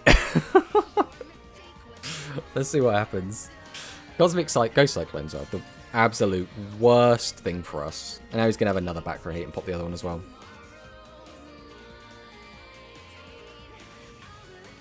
Hey, good luck. Hey, Volt. Welcome, welcome on in. I saw that you were competing as well. So good luck to you as well.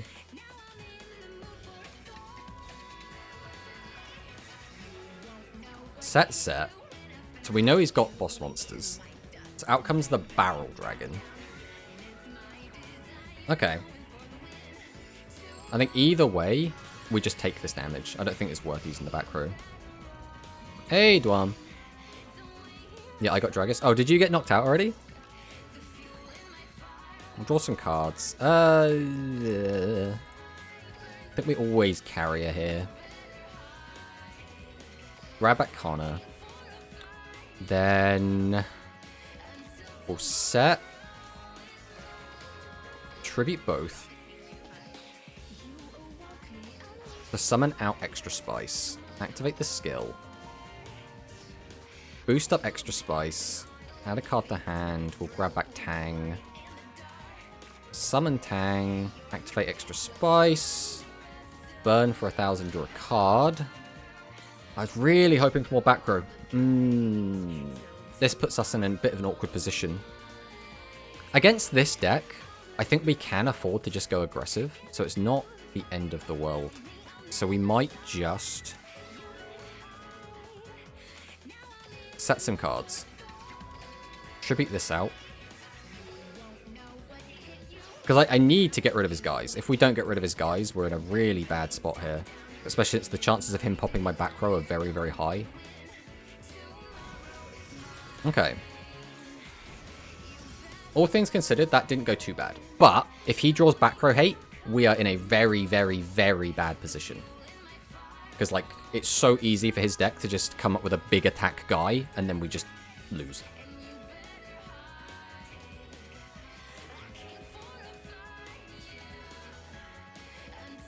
If he doesn't have back row hate, we're kind of chilling.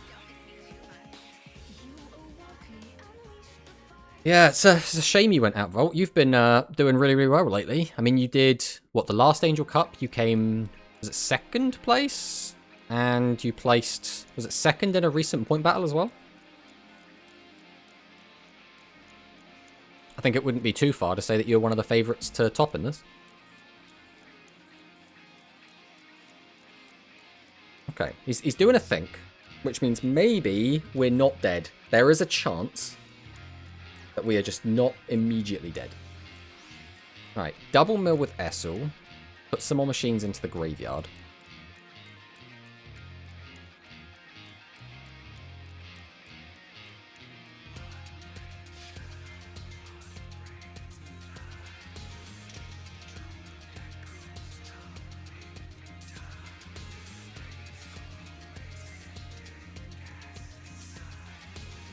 Okay. Still doing a big think. So he must have multiple options. And we're just having a think about what we want to do with those options.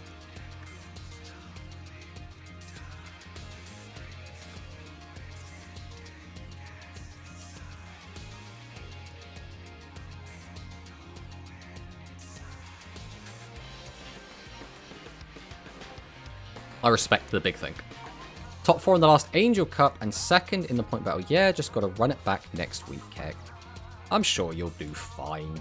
That is a weird order to do this in. Why did we summon Bold Tricorn after summoning Essel?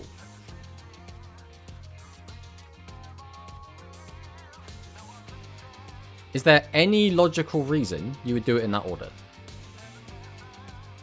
Or is that just a straight misplay? Tribute to the Doomed. Probably going to pop my extra spice.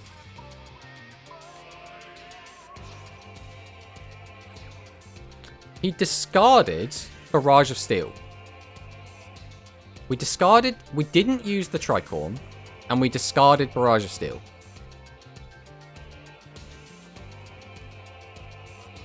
So in order to kill us over this, he would need to go up to what? 4,300? I think we just take this. That's 1,600 damage.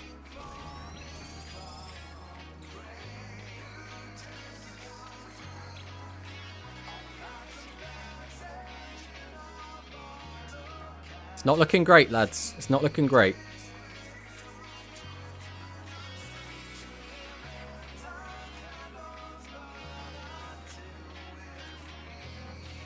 Unfortunately, this is entirely going to come down to, does he pop the back row and then do we draw into a boss monster? Alright, please hit the... Why would he hit that one? What is going on? So, our opponent has just done the most horrific misplays back to back to back, right? So, they had the Bold Tricorn, chose to not use it, then discarded Barrage of Steel, when again they were in like a completely good spot to do that. Then popped the back row that was on the field and wasn't toggled on, therefore shouldn't have known that it was the good one to not hit. Didn't hit the new one, which is logically the correct decision. So like, what is going on there? I mean, right, again, it's not a very good matchup for us. We did open very, very badly, but our opponent misplayed so much there and did not get punished for any of it, and that makes me feel very sad. Misplays, then hits the set that didn't have a delay. Exactly, that's what I mean. I don't like, who even knows? Toggling off still shows your opponent your trap is activatable. Does it? Like, how? Is it just... What, so there's like a delay even if it's not? Unless rush is somehow different from speed? I mean, maybe. I couldn't tell you. In my mind, that's the point of toggling. The hourglass still blinks. Okay.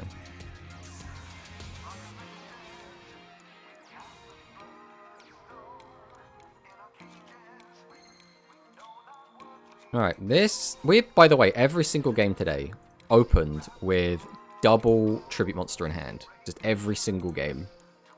Fingers crossed we can do something here.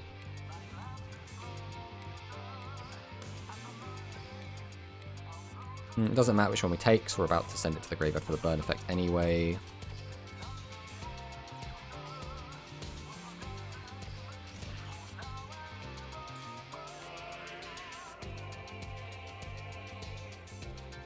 I think we are going to get a little bit aggressive here.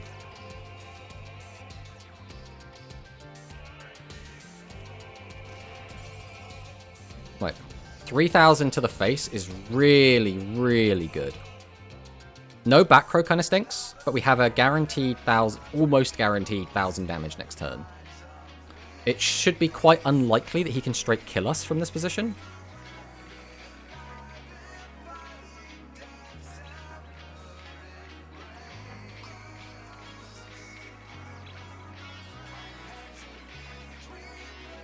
That is good to know, though, that it can that you can still see if they have a chainable back row, because that's something I didn't know.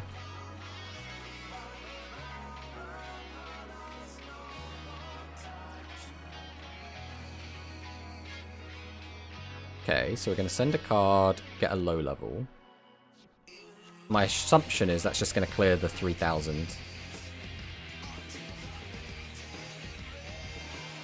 I mean, no matter how you look at this, I still shouldn't be dead.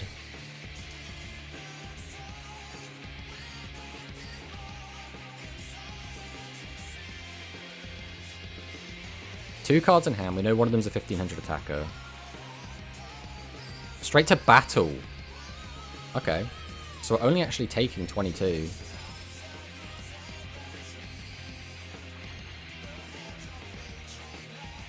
Do we have... We do have you and Great. Okay. So summon out Carrier. Activate the effect. Grab this back. There's no real reason to hold that. I think we're better off setting this.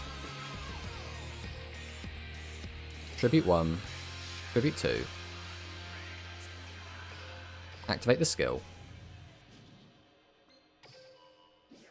Add a card to hand. It doesn't really matter. We're not going to be doing anything fancy with it anyway. Summon. Activate the effect. Burn for 1,000. We'll then set. Set.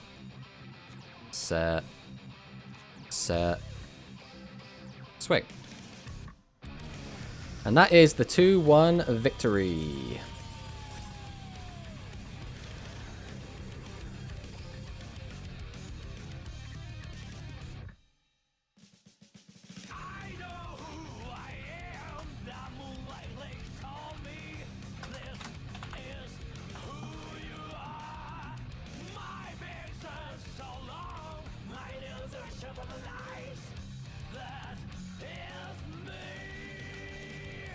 Okay, so now the question is our next opponent ready for us? Yes.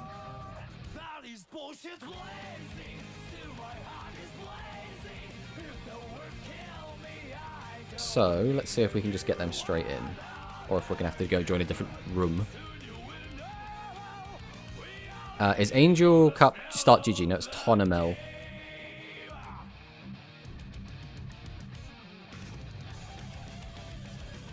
Oh, our opponent said something. What has he said?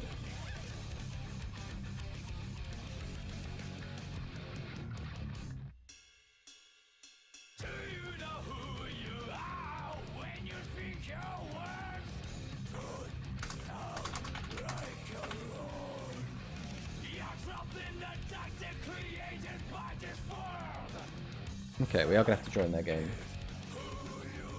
So, we'll throw this up. If we can. There we go. Whilst I fiddle with this. Hasn't updated on there yet, but you have to trust me. Alright. So now we'll just go and join their room. And then we have no idea what our opponent's going to be on. So it'll be interesting to see if we have a different matchup. We have already managed to beat a Machine player, which is quite good, because Machine is one of our worst matchups.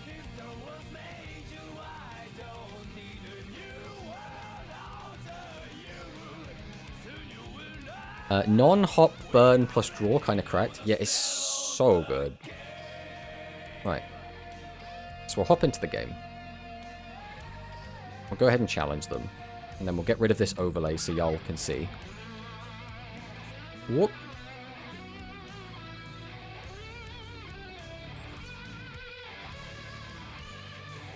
Alright, Gavin versus Gavin. So probably expecting an archive skill. Okay, it is an archive skill.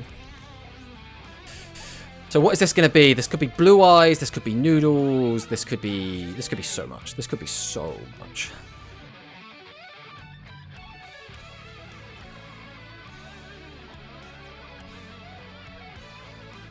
Triple set pass. Well, I see your triple set, and I will raise you set 5.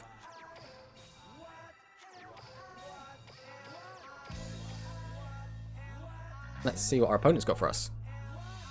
It's Harpy. Is that just our hard read, or is this like, do we have insider knowledge? Let's see the 1400 defense. I mean, I'm not attacking into them if they are. Oh, it's Noodles. Okay. Noodle Mirror. So we are going to be, unfortunately, behind a little bit already. Obviously, going first in this matchup is really, really strong. And it basically comes down to who sees the extra spice of the Noodle Ninja the most. Tends to have the advantage here. He's summoning in attack mode, which usually we would be able to punish, but we can't with this board that we have at the moment. Oh, God. Yeah, there's nothing we can do about this, unfortunately. We're just taking half our life points. Is it worth doing this? We save 1,000, which is very relevant in this matchup. I think we will do this. It's awkward. But I do think it is...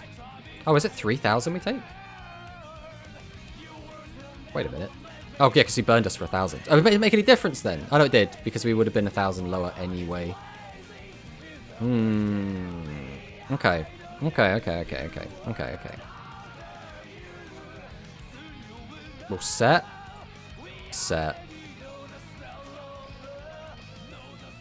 Tribute 1, Tribute 2. This is looking very, very bad for us right now.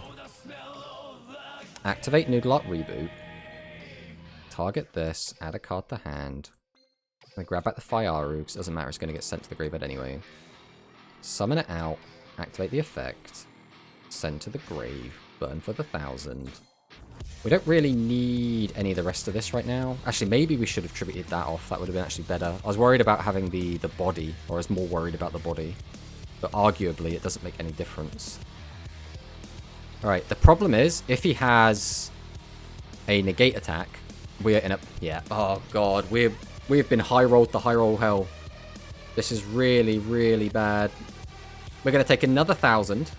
Then we're going to take at least another 600. Him keeping this around is so big. That is so unbelievably huge. We probably lost this one. Unfortunately, we lost the coin flip. Oh god, we might just be straight up dead because we didn't send Goat to graveyard. We are dead, right? Summons that, burns us for 1,000. Then he just needs to reach 34. This thing will go up to 28. 1, 2, 3, 4. Oh, okay. Right, we're not dead anymore? We have been utterly high-rolled, though. Like, Jesus Christ. There is, like, nothing we could really, realistically do here. Because the other problem is, he's still got another 2 copies of this in his deck, and we have no way to increase our life points. Like, we opened 2 monsters, so we got a direct attack, which basically... if we didn't use our slime as well, we would already be dead. So using this was 100% the correct decision.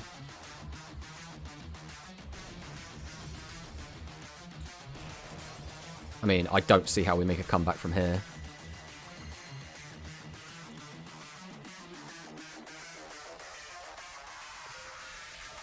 Right, we'll set. Oh, I shouldn't have done it in this order, really, because I still want this in the graveyard really badly. Right, we'll tribute these 2. Summon this. We'll go ahead and activate Noodle Art Reboot. We'll boost this up. Add a card back. Doesn't matter what it is, it's going to get sent to the graveyard anyway. Normal summon. Activate the effect. Burn for the 1,000.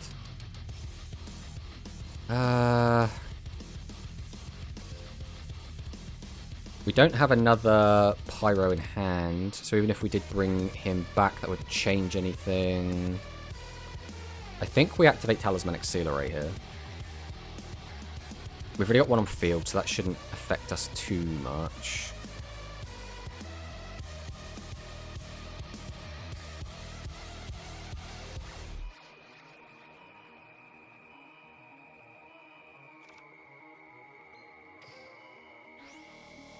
This, unfortunately, is completely dead in this matchup. Again, we could take back another body, but like it doesn't actually accomplish anything without another Pyro. We've already used the skill.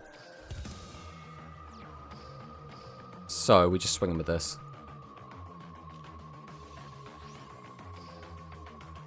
Unfortunately, we got high rolled there. There's nothing we could do. Now, if this was a fair game, we would get to go first now. But we're still going to be at the whim of the coin flip. So, let's hope. Because to be fair as well, we've played 4 games total today so far. And we have bricked in all of those games. In none of those games have we actually had an ideal turn 1 play. Like, and by the way, again, we've lost the coin flip again, which is very, very bad. Our ideal turn 1 is just set 3 and then set a back row and pass. That is all we want to do. And this is another awful hand. Like, Jesus Christ. And he opens set 5 pass. This is not looking good, is it? We can't summon out Spice here. We cannot do that. So it's this pass. Which means, once again, he can just summon a big board, get a 3,000 guy out, and attack us directly. And there's nothing we can do about it, because we've just bricked again. Of all the ways to go out, we're going to lose because we're drawing like ass against a noodle player. Man, and he's just opened We are literally getting high rolled. There's nothing we can do about this. If we could have just gone first in either of these games, I think we would actually been in a really good position, but does not matter apparently.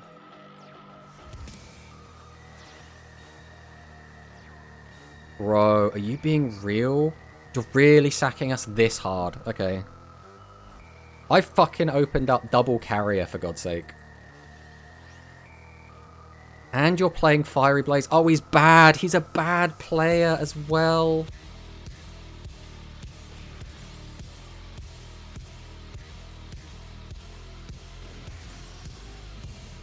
And once again, we have to do this. Take the 2,000 so we don't take the 3,000. And we milled the extra spice, which is not great. The worst part is, you just know his back row is going to be really cracked. And we're going to lose anyway. There's just nothing we can do about it.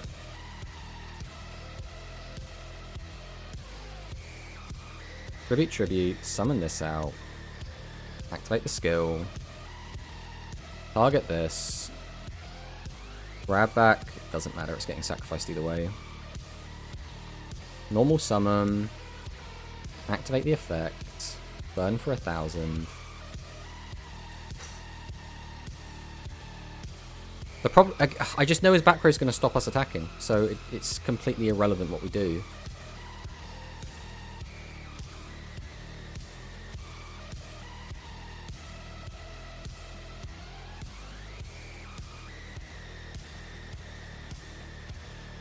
Is there any world in which we win this game?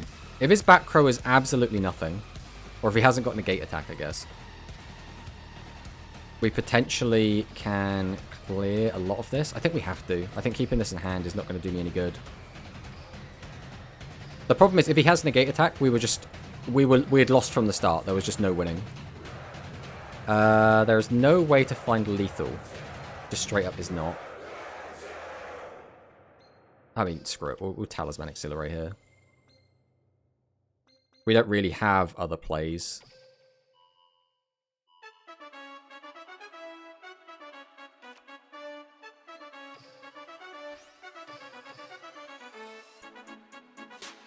Now he'll just flip over a negate attack and then the game's over. Yep. And that's game. Oh, that's so sad, bro. We just got utterly sacked. There's nothing we could do. Oh, bro. Bro, don't give me that. Don't give me that. Bro, that is so sad. That is so sad. Like, there's literally, there was not a different line of play we could have made. Both games, he opened negate attack. He went first both times. And both games, he had very, very early access to extra spice. There was literally nothing we could do. Bro, so sad. So very, very sad. Man. That genuinely has put me in a bit of a bad mood. That is so sad. Like, we didn't... I think my deck was built better. I think we played better. I think he got luckier, and that just makes me feel bad. Like, genuinely just... Ah! And it was a 2-0 as well. We didn't even get a chance.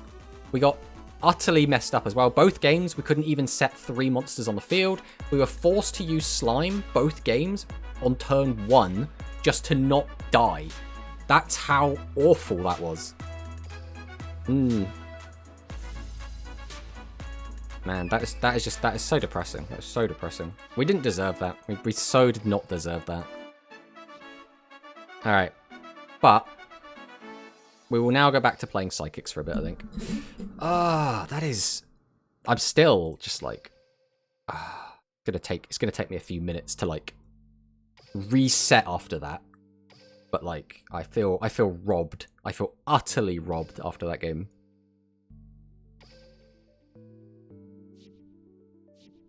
Alright, let's jump back in. We'll play some more games on Psychic. It is what it is. We win some, we lose some. It's just a shame, right? Because when I get knocked out, I like to look at it as, oh, what could I have done differently? What mistakes did I make? What were the deck building problems? And just none of that came up. That was literally, he won the coin flip, we drew badly, he drew really good, the game's over. It's just like, there's nothing to learn there. It's just, lol, don't get unlucky. Right, let's see what our Yuga opponent is playing. This again could be machines, in which case this is going to be a very uphill struggle. Mind you, I think playing against anything with psychics is probably going to be an uphill struggle. I think we just set everything.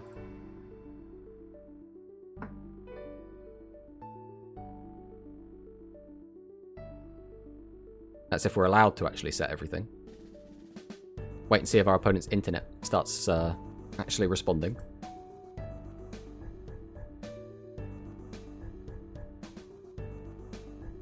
Okay, well, we'll take the W, I guess. Unfortunately, that doesn't really make for a good replay, unfortunately.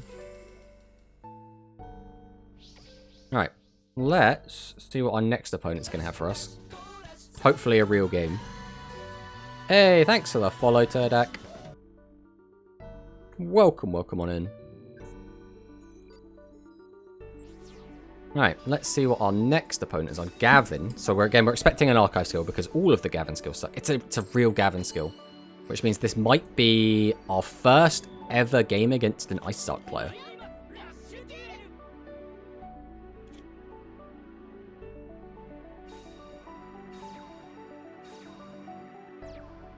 Set 3. Where do we go after this?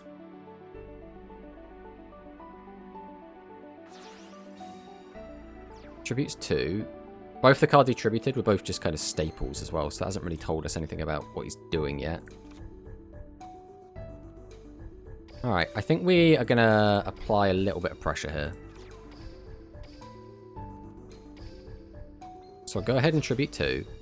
Summon out the Canry D, and then we'll go ahead and summon out 2 Silent Assailants. We'll go to battle... Which one was it? I think it was the left one that he tributed. Now, don't be a 2500 butt. Yeah. Right, we're getting for the 15. And we'll just pass.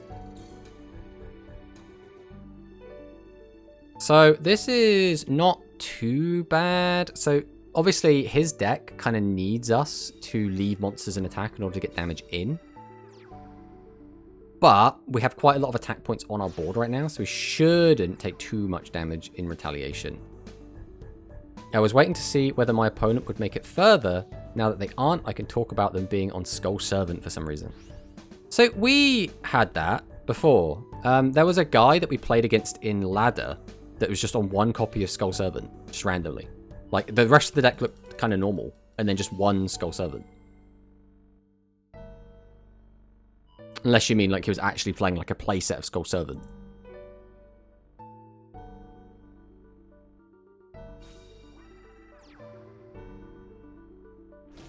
Well, we'll take the 500 there. We take the 1,000 there. He's managed to equalize the life points. It's another can. The issue here is we do not have lower life points, which means we cannot use Roman Pick. We could use the skill to take back the second Canry D. But in order to do that, I would have to summon this, use that. Okay. Right, let's try and see if we can get this to work. Do we pop the back row is the other thing. I think we probably do, right? Right. We're going to activate Ready Beat. We're going to go ahead and put Roman Pick back. We're going to reveal this to our opponent. And then I'm going to add back Maginical. Then I'm going to summon, activate the effect, bring back Canry D. Then I'm going to tribute. Then I'm going to summon this. Ah, screw it. We'll use Jump Check. I wanted to hold it, but if he has got a negate attack, it'd be really annoying. We'll swing over this for 500. We'll swing over this. Or crash into it, I should say. Then we'll get in for 15. Then we'll pass. I don't remember at this point. Might have just been the one. Hunger Pains are useful in these situations. Hunger Pains? Are we talking about, like, hangry? Hangry Roman?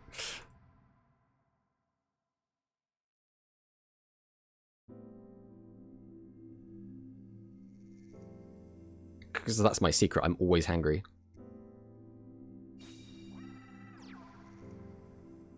Okay, we've got the Piercing Samurai, we've got the Siesta. We might flip something down before we tribute out. If he has another Ice Arc, he could potentially apply some pressure here. He could flip down with Torero, the 0 defense monster, and then pierce over it. But then he has a face down monster, so we can't gain the piercing right now.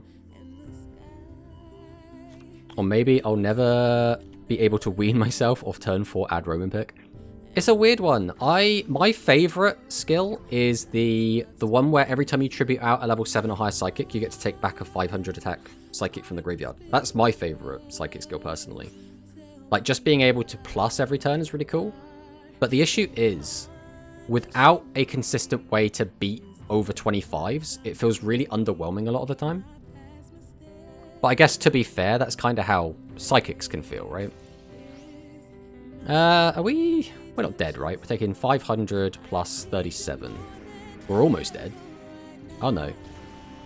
Yeah. We're almost dead. Right, let's see what we draw here. Well, we can't pay the 1,000 for that. We can use Magical Miracle to get back an extra body. What does that get me? I can do 13 plus 5. We can do 1,800 damage, which doesn't actually solve any of our problems. So we're going to need to use Diviner. How do we do this using as few cards as possible? We probably activate the skill, grab back Candy, then use Magical Miracle to go into a card that can get it out. Put Candy back in our hand is probably the good play. Right, let's try this. We activate Ready Beat. I think we put back Peace Holder. I don't think it does too much for us. We reveal that we have Prima. We add back Candy. We summon the Candy. We summon the Miracle. We activate the Miracle. We bring back Canreedy. We'll summon out Diviner. Activate its effect. You don't actually do anything right now. I kind of need to gain the 1,000 off this to actually win, I think. So I think we actually do have to just get rid of you. So I contribute these two to get this out. Or activate this to put this back in my hand. I think we probably just put that back in the hand for now. I really need to draw a way to gain life points, which that is not. So I could discard this. If I tribute 2 for this, crash 200, next to nothing. I think I have to get rid of this. Because I think my win con is that I draw Jamp up. I need to gain the 1,000. I need to summon this out. I need to use this effect to gain the 1,000.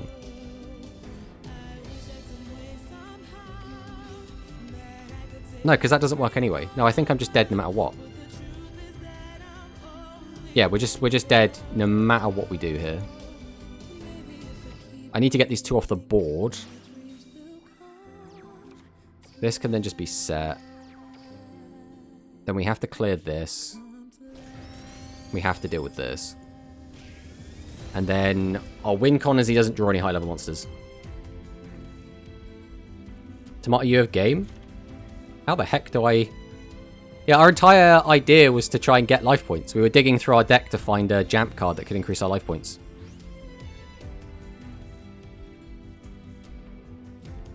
And that's lethal on board.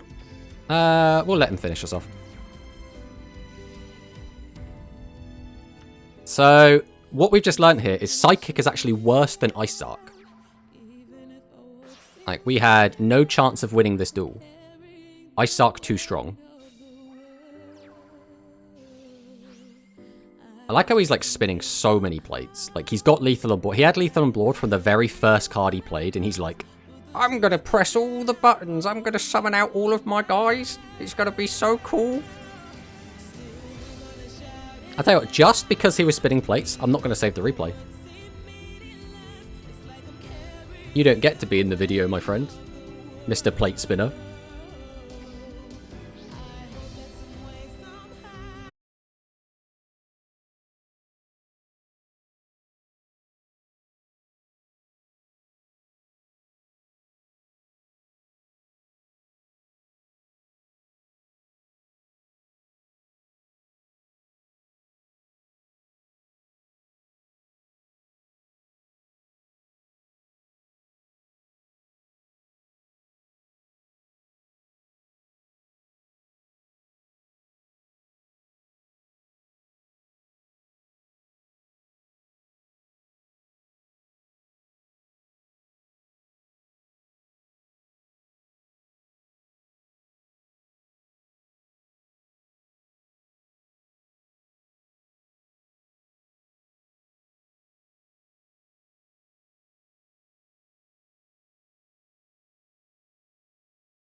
So I think we're just going to do this.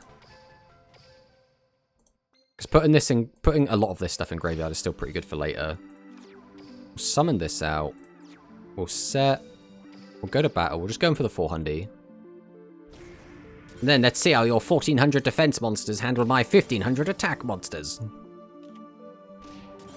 Then we'll pass.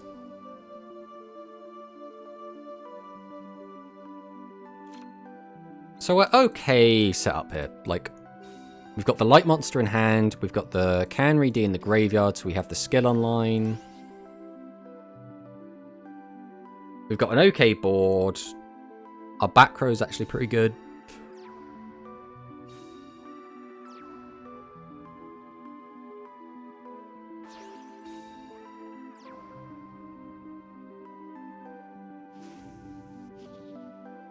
Let's see what our opponent has for us. A 2600 attack monster. I mean, I'm not going to use my back row on that, let's face it.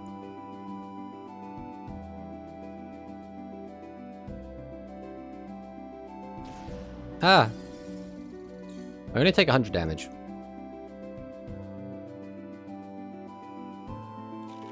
Draw for turn.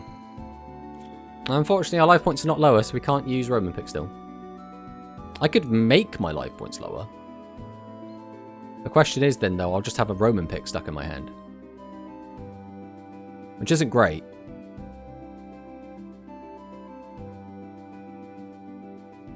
No matter what, we're summoning out Prima. Don't think we need to worry about shuffling the rest of the deck, so I think we're going to set this. We are going to tribute out Prima. I can get 100 damage in, or I can pay the life to get a little bit more damage in. I would, like, lose more life overall. I think we just hold Roman Pick here. I don't think it's worth, like, trying to dive into that. I kind of want my life lower, so I think we are going to use Prima. We'll get in for 1,000. Because although this is going to put us back to being high life points again, you know, he's probably going to attack over Prima Katana next turn and put us lower than him.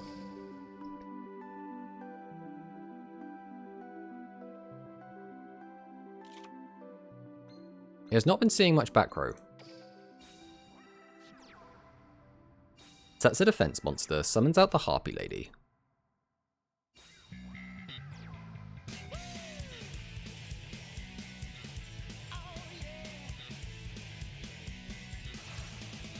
Tributes 2 for the Harpy's Pet Dragon.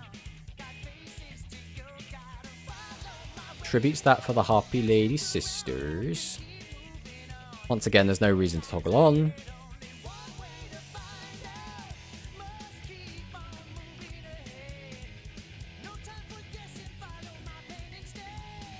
We will take your punishment, sir.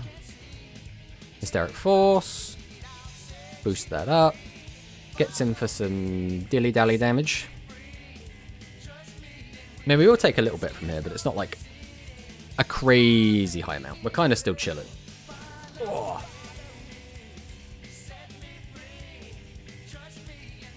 Alright, let's see what we draw. 2 boss monsters is probably fine, to be honest.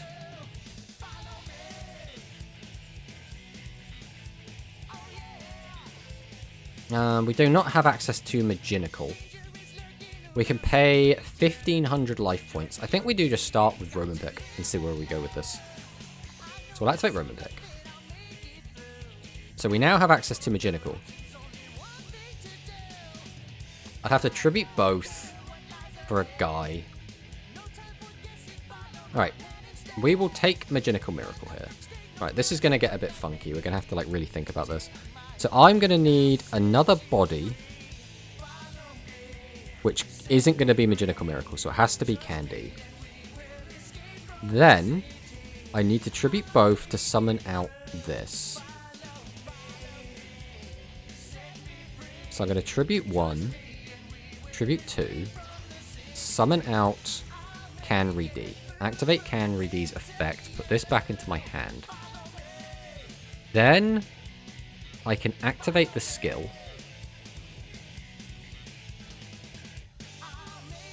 We'll put Tribute to the Doom back in the deck because it's boring. And we'll take out Candy because it's based. Then we'll summon out Candy. Summon out Maginical Miracle. Activate Maginical Miracle. This will let me add a second copy. Ah, I could just pop both with that. Do we do the fun play, or do we do, like, the really good play? No, because no matter how you look at this, in order to lose the 1,000, I have to tribute that off anyway. But it's like, it's just lethal. Okay, we'll do the lethal line. Do the lethal line. Then we'll tribute 1, tribute 2. Summon this. Summon this. We'll activate Roman Pick. And then, yeah, I can just grab back a card. At this point, I'm spinning plates. I do not need this. We'll take whatever you walk into my hand. We'll activate Prima. We'll activate Esperard.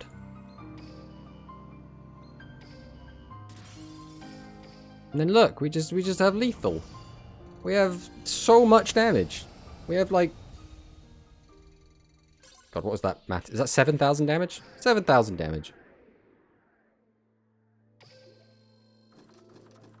So it turns out, right, if Harpies just don't see any back row, they fall over quite easily. Who would have thought?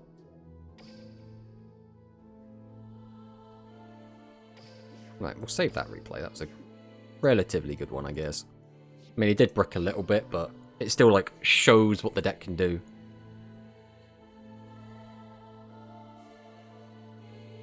Alright, let's see what our next opponent is going to be on. Hopefully, something kind of spicy? I don't know, do we want spicy? I kind of just want to see, like, good decks. That is kind of where I'm at right now.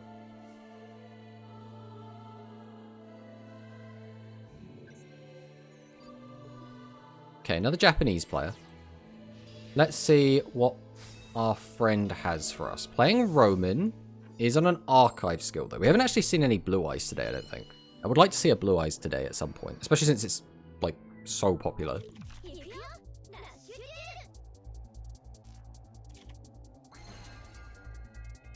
Tribute to the Doomed. Right, well, we're just gonna, you know, set the whole hand. Because, I mean, what else do you do with this hand? And then we'll pass.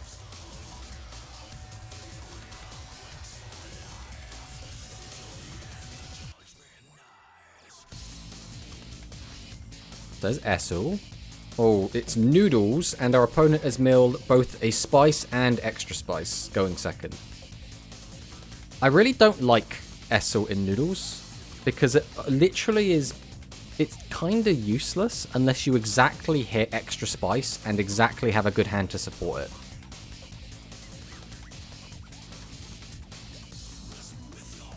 Okay.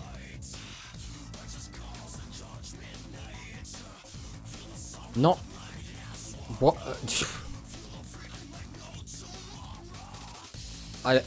I have no words for what just happened. Yeah. He high rolled on the Essel, got exactly what he needed. Summoned out a very strong board. Obviously, you know, it loses to like shield and sword, but like no one's playing that anyway. And then just scoops after making like a really good high roll board. I'm very confused. We were going to be in an uphill struggle there. But he just chose to give up. I mean, I guess we take them. We always take the wins. Alright, Rower. Archive skill again. Is this the Harpy player we just played against?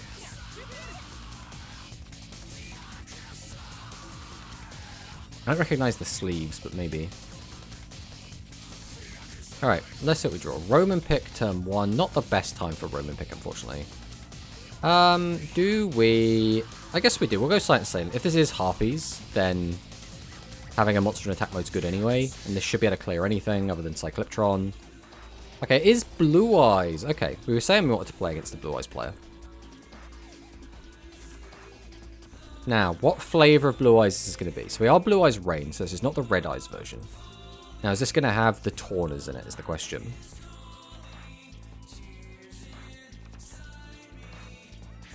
So, as is, we are looking to be taking... Oh, that's a really annoying hit. I really don't want to lose my negate attack. Kyberman summons out Blue Eyes Bright. Are we going to discard 4 Twin Edge is the question. And are we going to mill with Essel? And is our internet going to hold up? Alright, there's a mill off the Blue Eyes. We are going to use Twin Edge effect, discarding another Essel.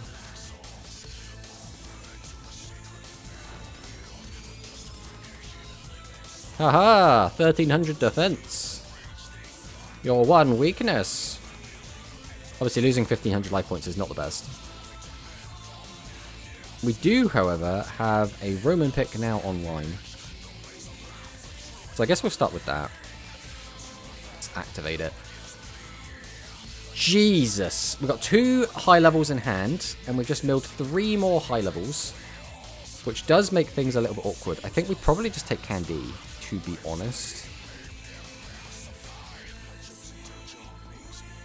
Now, I think we just go ahead and tribute. Do we just... I kind of want to set this Candy and then reuse Roman Pick, because just plussing off it a lot seems really good. Although we'll only be able to do it once. So we'll go ahead and activate this. So I can no longer now tribute summon 1500 or higher attackers. Or defenders even. So now we can activate Roman Pick again. So now we kind of want to take probably you, because we can't actually summon out the other ones anymore.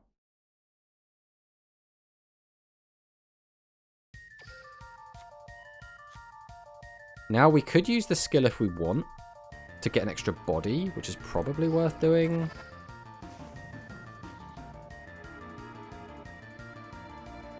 So I'll probably just put you back. And then we'll add back, I mean, I guess just Candy. Doesn't make any difference. We can use that to get another card back to our hand if we want to anyway. I think this is probably better, because that's going to be stuck on the field either way. So we could get that back and then tribute 2. Right, we'll take this back. We'll go ahead and normal summon Candy. Then we will just tribute these 2 off. Oh, that was a way better play I could have done. But that's fine. We'll use Jamp Start as well, why not? Turn cards to the deck. Sure. You can go back and, I don't know. You can go back. And gain 1000 life if I want, or I could just grab another body. I'll grab a big body. Alright, this is where he's just going to flip over a trap card and we're going to be like shit out of luck, but I really want to just make the big body play. If it's not negate attack, I was going to say, if it wasn't negate attack, we were still kind of just okay. Even this isn't too bad. Like, he has to draw into stuff that can actually beat this board. Because as is, he can only clear one of these. So tributes 2 for another. So we did draw in something that can beat it. That doesn't do anything. And then has the taunt. Okay, so now we can beat the whole board. I mean, this is always going to be one of the downsides, right? We haven't really seen our back row, because we've seen a grand total of 1 trap, and it got popped immediately. Which means we are always going to be in a really bad position. Like, we don't have anything to do defensively. But going aggressive just means you get countered by the good traps. Well, this doesn't do anything. I think we just die. I don't think there's anything we can do here.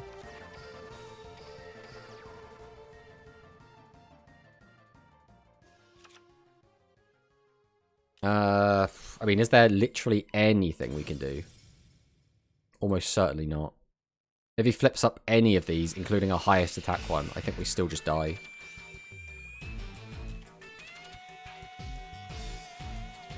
Like, our win con is that he tributes both of these blue eyes to summon out another big guy. Yeah. Nothing we can do here. I'm working on a more control build for Psychics, but it's hard to find room for stuff. I'll debut at Quantum's tournament later. Ashay. Well, I look forward to seeing what you come up with. It's a weird... It's a problem a lot of decks have right now, right? Any deck that basically... Like, they kind of commit and do, like, a big push gets so countered by negate attack and slime, then it makes investing into it feel really bad, especially if you have to like pay cards or pay life points to do so. Like if you do for like a big Primogatana turn and then your opponent just has negate attack, it's like, well, you just paid 1,000 life points and ended on a really bad board for like no payoff.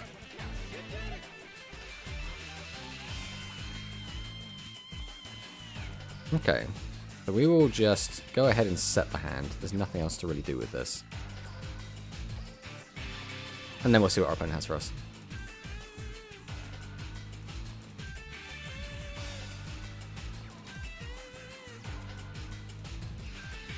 Just a tea set. How do we capitalize off this the most? Tribute, summon that. Target says lower than 1,000. Paying the 1,000 life points means we can turn that on.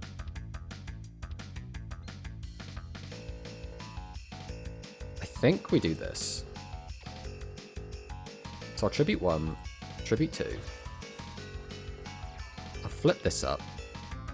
I'll go ahead and draw the card first. Send to the graveyard. I kind of want you in the graveyard, but then again, I don't really need both of these, so I could just send this to the graveyard. Then I'm going to go ahead and activate Prima. We're going to summon out Roman Pick, activate its effect. So now we can plus again. Adding that doesn't really do anything at this stage.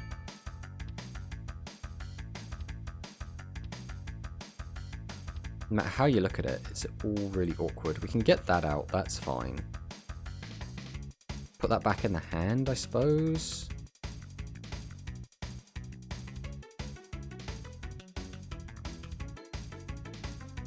Right, we'll grab this back in our hand. Then I'm going to tribute 2.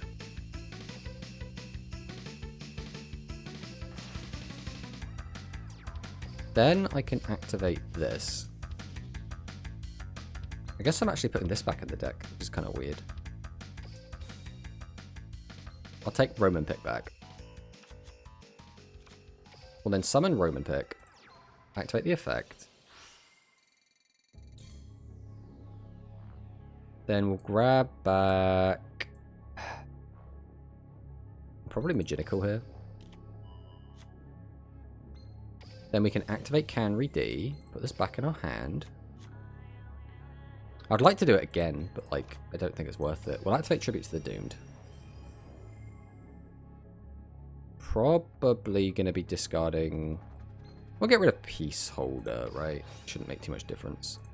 Pop this. Normal summon. And then he just won't have a trap card. Well, it was worth a try. We had a lethal line. We have to go for it, right?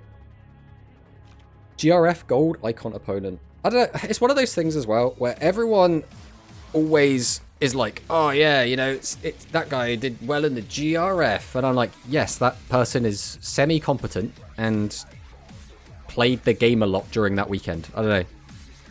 I really don't, like, rate... Like, it's not like I completely...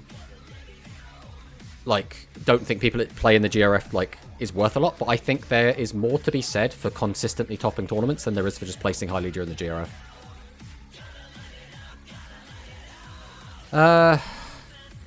500 or less, so that's not going to do anything. He's just kind of chilling. Milling a load of stuff doesn't actually help me here. We'll just get a battle. We'll just swing. Get in for 35. And then our opponent's just going to scoop. Okay. I think the new direction I'm going with it may fare better in most matchups, may struggle against aggro. Ah, you're going to turn it into noodles. GRF really is a stamina test. It's a weird... In my mind, right? And again, this might be a skewed perception, just because it's been, like, grandfathered in. But every other card game, or at least non-digital, I suppose, like physical card games, don't have a ladder system because they're physical, right? It doesn't make sense to have a ladder system. So they all have Swiss tournaments into a knockout top cut. So in my mind, that is the competitive way you run a tournament, right? So whenever there's like a point battle or a GRF or a KC Cup, I'm always like, yeah, it's impressive to like do really well. And it's impressive to like play to a high level for a long period of time. But there's always these caveats, and I don't like those caveats. Okay, this is a weird opening. Set pass. I only put 1 day into GRF because of work and only got to 200. Well, that's the thing. I did 2 days into GRF, and I finished top 100 both of the days I played, and then day 3 I didn't play it at all and dropped out of top 100. And it just like, I'm like, I can't.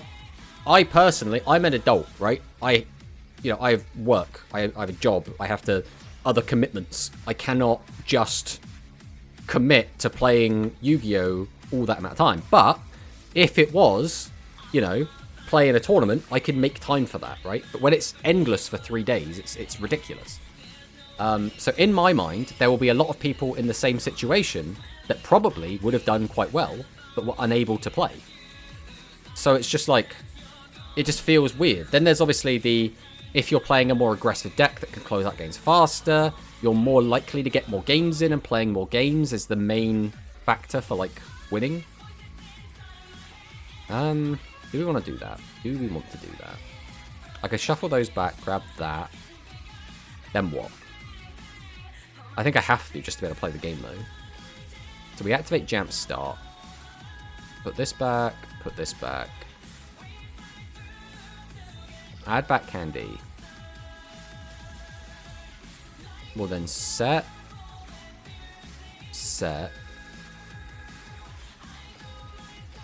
Oh, I should have had that face up, really. I mean, I need to do this. Otherwise, we literally have, like, nothing. Then we just attack over one of these. That's the best we've got. Like, we cannot go defensive against machines. That's just death.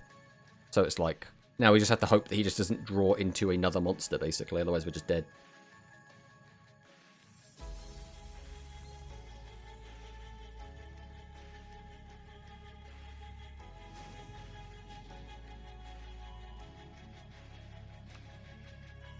But yeah, that's again, I'm not trying to force my views on everyone else, right? If you like point battles, if you like GRF, if you like KC Cup, that is fantastic, right? You shouldn't let my opinion make you feel bad or anything, right?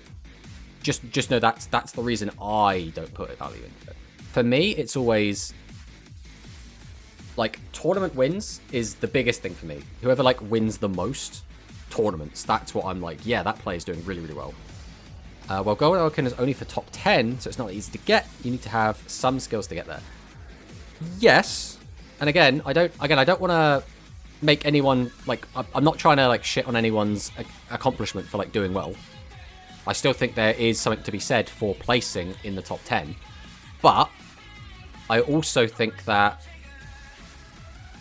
those 10 players are not automatically the best 10 players in the world, right? Do you know what I mean? Like that's not how that works. Whereas I feel like a lot of people do just say, oh, those top 10 players, they are the best 10 in the world, hands down. No one can hold a candle to them. And I'm always just like, no, they're 10 of the best players in the world. They're not the 10 best players in the world. Or at least, they have not proven without a shadow of a doubt that they are the 10 best players in the world. They could be the top 10 players in the world.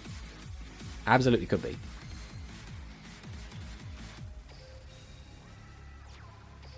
This is another very awkward hand. We've been having a lot of these 1 tribute, 2 non-tributes, and 2 spell trap hands.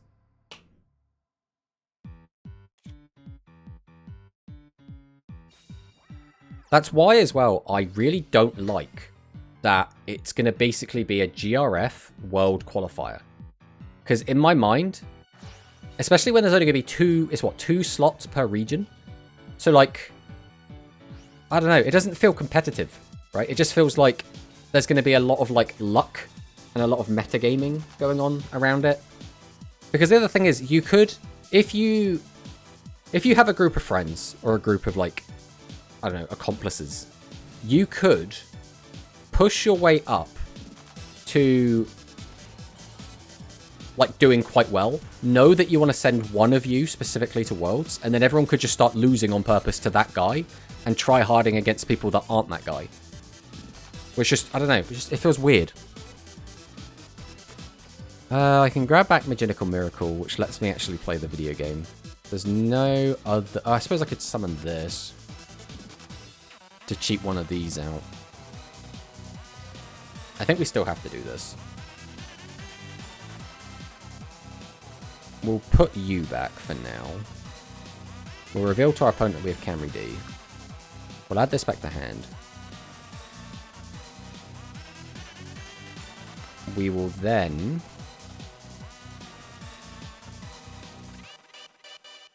I think ending on more monsters is going to be more beneficial for me. So we're going to go jump up, send this, cheat out the Canry D. I don't think it's worth using this, so we'll just set this. We'll swing over this, and then I think we're going to swing over the piercing, and we'll just pass on that.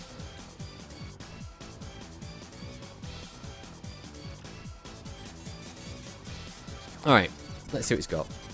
Just curious, has that happened in the past or just an underlying implication that it could? I think the issue is that it probably hasn't happened before, right? If it ever did happen, there would be no real way to ever prove that it happened, right? So it's weird, right? I would expect good gameplay versus you. Yeah, oh, 100%, 100% one. Like, anyone realistically that makes top, even top 100, even top 200 is probably going to be better players, right? Even just playing in the GRF, I had so many games. Like, the GRF for me was less about trying to, like, get a prize out of it. It was more like really, really good deck testing. Like, I learned so much from just being able to play against a wide variety of such stronger players than I would find in King of Games. Like, you play King of Games, you play against random garbage like Ice Arc. You play against free-to-play players that don't really know what they're doing. And it's not particularly strong, like, deck testing, right? But if you... does this make any difference? It kind of does. We're not going to be able to pay the life points. If you're playing in GRF, you play against consistently people that are playing good decks, know how to play their decks, and it's fantastic deck testing. I absolutely adore that, like, aspect of it. Right, we'll set these.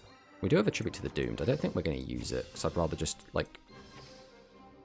the issue is that we really can't have that back row be anything, otherwise we can't clear. But I think we always do this anyway. If he's got the negate attack, he's got the negate attack at the end of the day. Just don't have the negate attack.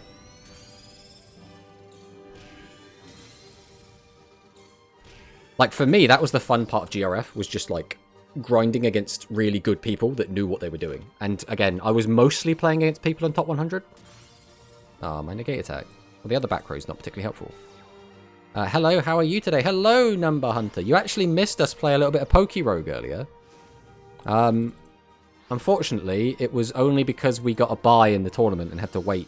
And we didn't want to be in the middle of a ranked game when that happened. 2900. So we have lethal on board. If we had had a Jamp check there. So our Jamp check's still in the deck, right? It is. There's no way for us to, like, actively find it. There's no way to draw a card.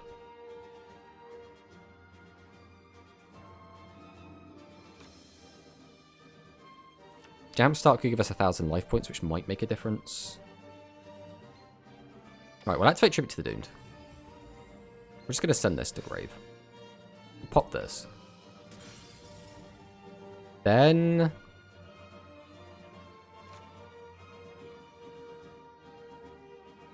if I activate this, gaining the life points might actually make the difference here, so I think we do this. Oh, wait, no, that's wrong. Shit, we've just clicked. Well, we've made the mistake. The mistake has been made. I wanted my 1,000 life points, but now I'm not getting my 1,000 life points. So I need that for that. Then put it back in my hand, I guess. So I'll go ahead and tribute these two. Summon this. Summon this. Summon this. Activate the effect. Bring back this. Why not? Then activate Canry D's effect. Put this back in the hand. Summon this. And then we'll see if he's got the trap. Chances are he does have a trap. Okay, there's the negate attack. We don't die to a ton here, right? Like, what do we die to? Changing something to defense and piercing over it is probably the scariest thing we have to worry about. I see someone remove the Tachyon Dragon. We will fix that later on after I get 500 more gems. I was playing PokéRogue myself with frogs. With frogs? Playing with frogs. Oh, wait, no. Wait, are we... No, yeah, we lose now, right? No, because he's already used his effect. So we lose 15. Yeah, we're fine. Candy will save us. I have faith in Candy. There we go, Candy saved us.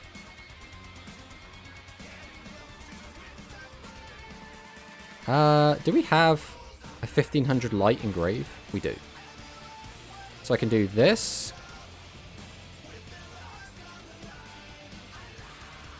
Oh yeah. That's still annoying. Well, I can just put this back. No, if I need this. I want to get rid of that. I need this, so I have to get rid of this. Which means this doesn't actually accomplish anything. I wanted to get rid of this, but I forgot I need that one in my hand. Well, set. Set. Right, now we just need that back row to not be slime, and we win.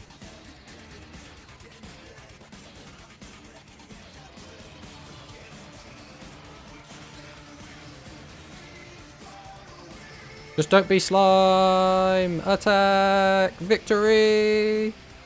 Frogs like Bulbasaur? Have I missed something? Is Bulbasaur a frog? When did we decide that? I thought he was a dinosaur.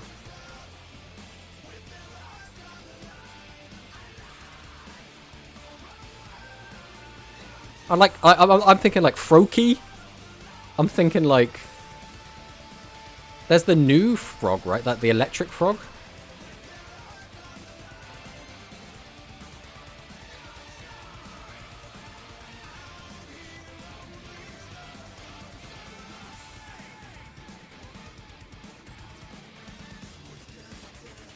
Alright, let's see what Yuga Odo has for us. This is potentially going to be... What, machines? Is probably the most likely. This hand is kind of gross. I think we have to summon out a Camry D. I can't end my turn with both of these in hand. Behold, Camry D set 1 pass. Actually, I think we are going to use this, because I want a second monster on board. Give me back my candy. Chances are, we have quite a high chance to draw into another boss monster. We still have 6 in the deck. Bulbasaur is a frog. Is that canon, or are we just saying that drags in? Do I need to like Google is Bulbasaur a frog?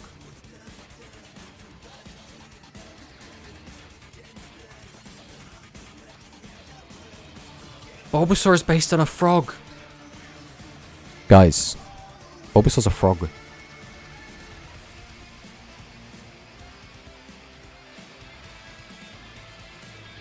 I never knew that. His name's Bulbasaur. So I'm like, he's a dinosaur. It just made sense in my head. But now I see the evidence. Oh, we're against Snorvelord. I'm taking 1,000 damage.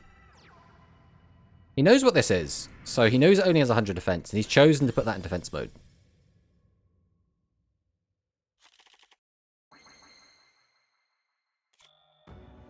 I guess we'll summon. Summon. Activate. Bring this out. Then there's no real reason to use the skill, right? We'll just set this. I don't see how this deck actually wins this matchup, to be honest.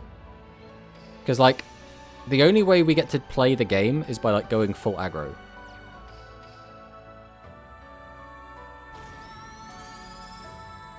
So we have to get damage in. And we kind of have to leave dudes in attack mode.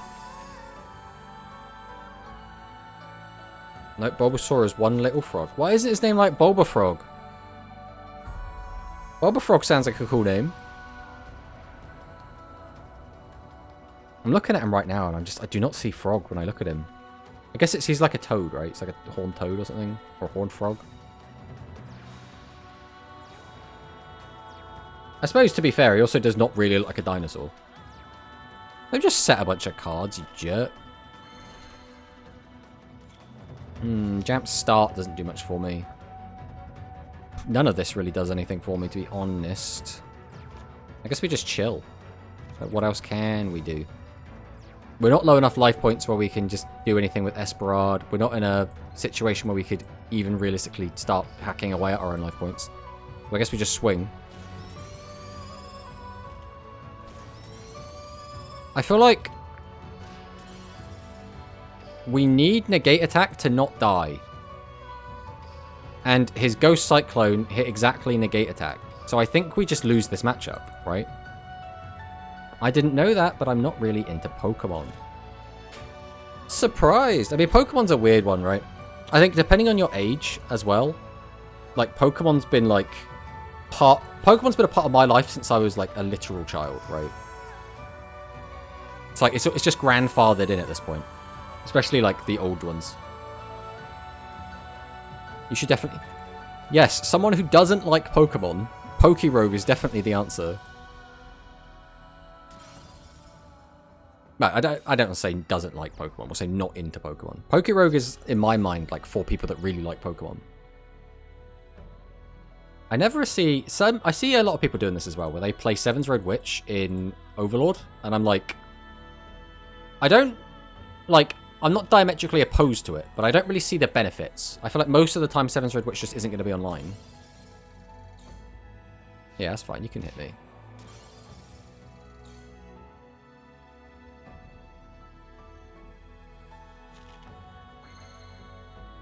Can Reedy jump up?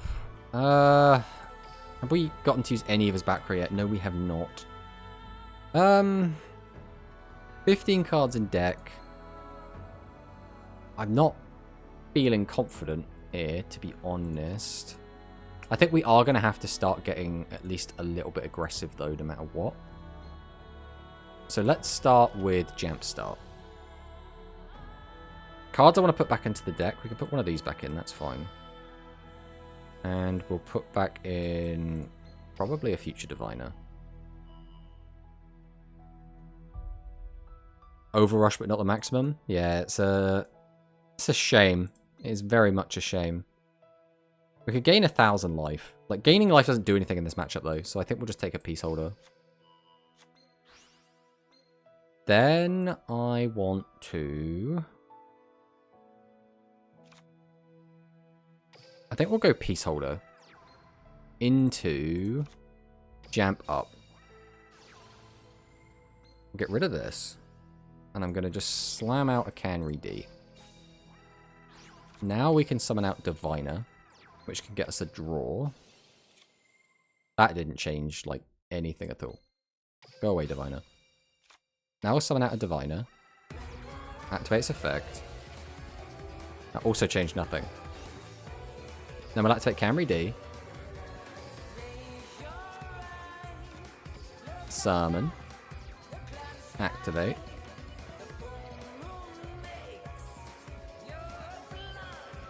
That still changes basically nothing.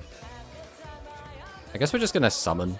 Again, at this point, I don't really know what our win con is, because we've already lost our counter-attacking card. Oh, has he actually got... That's very funny. Because, like, that doesn't really change anything. Swing. Our initial plan was to try and dig for Jamp Check, but we ended up spinning down to so few cards it didn't matter anyway. There aren't any decks that have a good matchup here without negate attack. Yeah, but that's not true. If you're able to not play limit 3s, you can play Call of the Earthbound, and you can call... Well, let's just address the situation first off. Acceleration Gate, raiding with 10 duelists. Welcome on in, everyone. You've caught us testing psychics after we scrubbed out of the Angel Cups. 3, 6? I don't know what number they're on. But we lost in a tournament. Now we're here playing psychics, about to get beaten by Magnum Overlord. Hope you guys had a great stream. I saw you were taking a look at the leaks earlier. I don't know what your thoughts, feelings, opinions on that were. And more specifically, what did you think about Shaman Octopus or Octopus Shaman? Either way, the most important leak of all because it was the only rush card.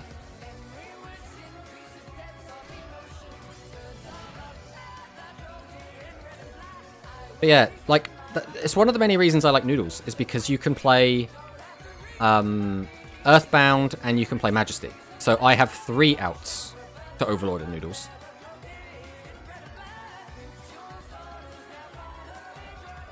How do we address this? I think we just always start Roman pick. Those are a lot of questions. Yeah, just answer all of them in order. You are being timed. How do we want to do this? I could just put that back in my hand. So getting back a tribute monster is probably worth it. Do we got double Maginical though? So I could just grab that Maginical. Put that back in my hand after summon that. That's not a bad shout. I think we will do that then. We'll take Candy.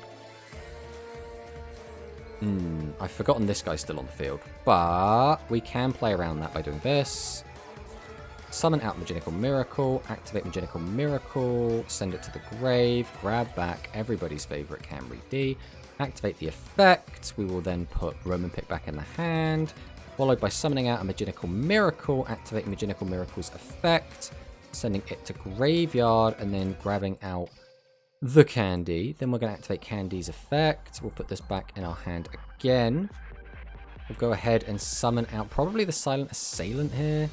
There was arguably a better play we could have made, but like this, we can go Tribute to the Doomed and just send the Candy to the graveyard. We'll go ahead and pop the Torn of the Windweaver, set this, go to battle, and he just simply won't have trap cards. And then we just win. Easy peasy. So, 140 gems, and Tachyon will rise again. Well, we'll see what happens, number. One, I was trying to hype the new box, even though most of the speed cards probably won't be higher than tier 2. I mean, that does make a lot of sense. I looked through them a little bit, and I thought there were some in there that were kind of cool. But, like, cool doesn't mean good, you know? So you're saying the limits on Psychics are not warranted and hurt the matchup it has. Who knew? That is one of the benefits that Psychics has, though, is they don't have any limit 3s. So if you're not playing specifically their new skill that says you can only run Psychics, you can play all of those trap cards we were just talking about. So as long as you play an older skill, we kind of are good to go with that, right? 2, maybe a Rush Duel room today. Maybe? 2, I haven't pulled for new Rush cards on my ult yet, but I will leave the judgments to you. I mean, there's only one card, like it's okay. And there is one of those gross little bots again. Get out of here, you. Get out. This is not a place for robots. By the way, sorry to hear you didn't win the tourney, but how far did you get? We got to top 16, and then we scrubbed out. We actually lost in the mirror, but it was literally like we lost the coin flip twice, and our opponent opened cracked, and we opened very badly both games. Like, there's nothing we could really do. Maginical limit 3. Just only use 2 Maginical. It's not important. Right, it's just an extra. Right, one thing I will say about Maginical Miracle, right? I do want to just stress this. Maginical Miracle is a good card, right? It is a good card. I'm not trying to say it's not a good card. If you didn't have to have the Can D on the field, it would be so much better. The main issue I have with it is in order to use it, you have to have a Candy on the field, which means you can't use it to cheat out your third big psychic monster. Like, what I would like is if Maginical Miracle said, if you have a face-up monster with 100 attack, 100 defense on your field, send this card from your field to the graveyard and return the 100 attack, 100 defense monster to your hand. Then, I would really like this card. But because Candy gets stuck on the board, and then you kind of have to use, like, Can Reedy to get rid of it, or Tribute over it for a 1 Tribute, which you're never going to do, Magical Miracle feels a bit meh a lot of the time. That's kind of how I feel. Unzip your list. Yeah, you want to see it? You want to see it? Just for you, Quantum. Just for you. There you go. I mean, to be fair, this list was made by Pro Manicist in chat, not made by me.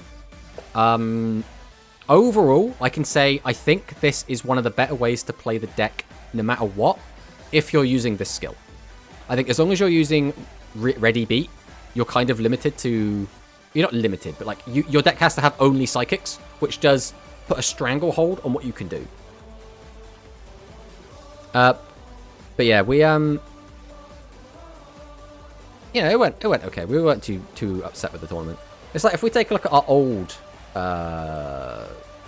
Psychic list. This was like our old build. We've updated it a little bit. We haven't like tested this at all. But like where our skill does not have the line you can only play Psychics, it's like 1400 or more attacker Psychics. We get to play Call of the Earthbound. We can play King's Majesty. We can play all these really cool Limit 3 cards if we want. Now, again, should we do that? Probably not. But this currently is a Candy-less build.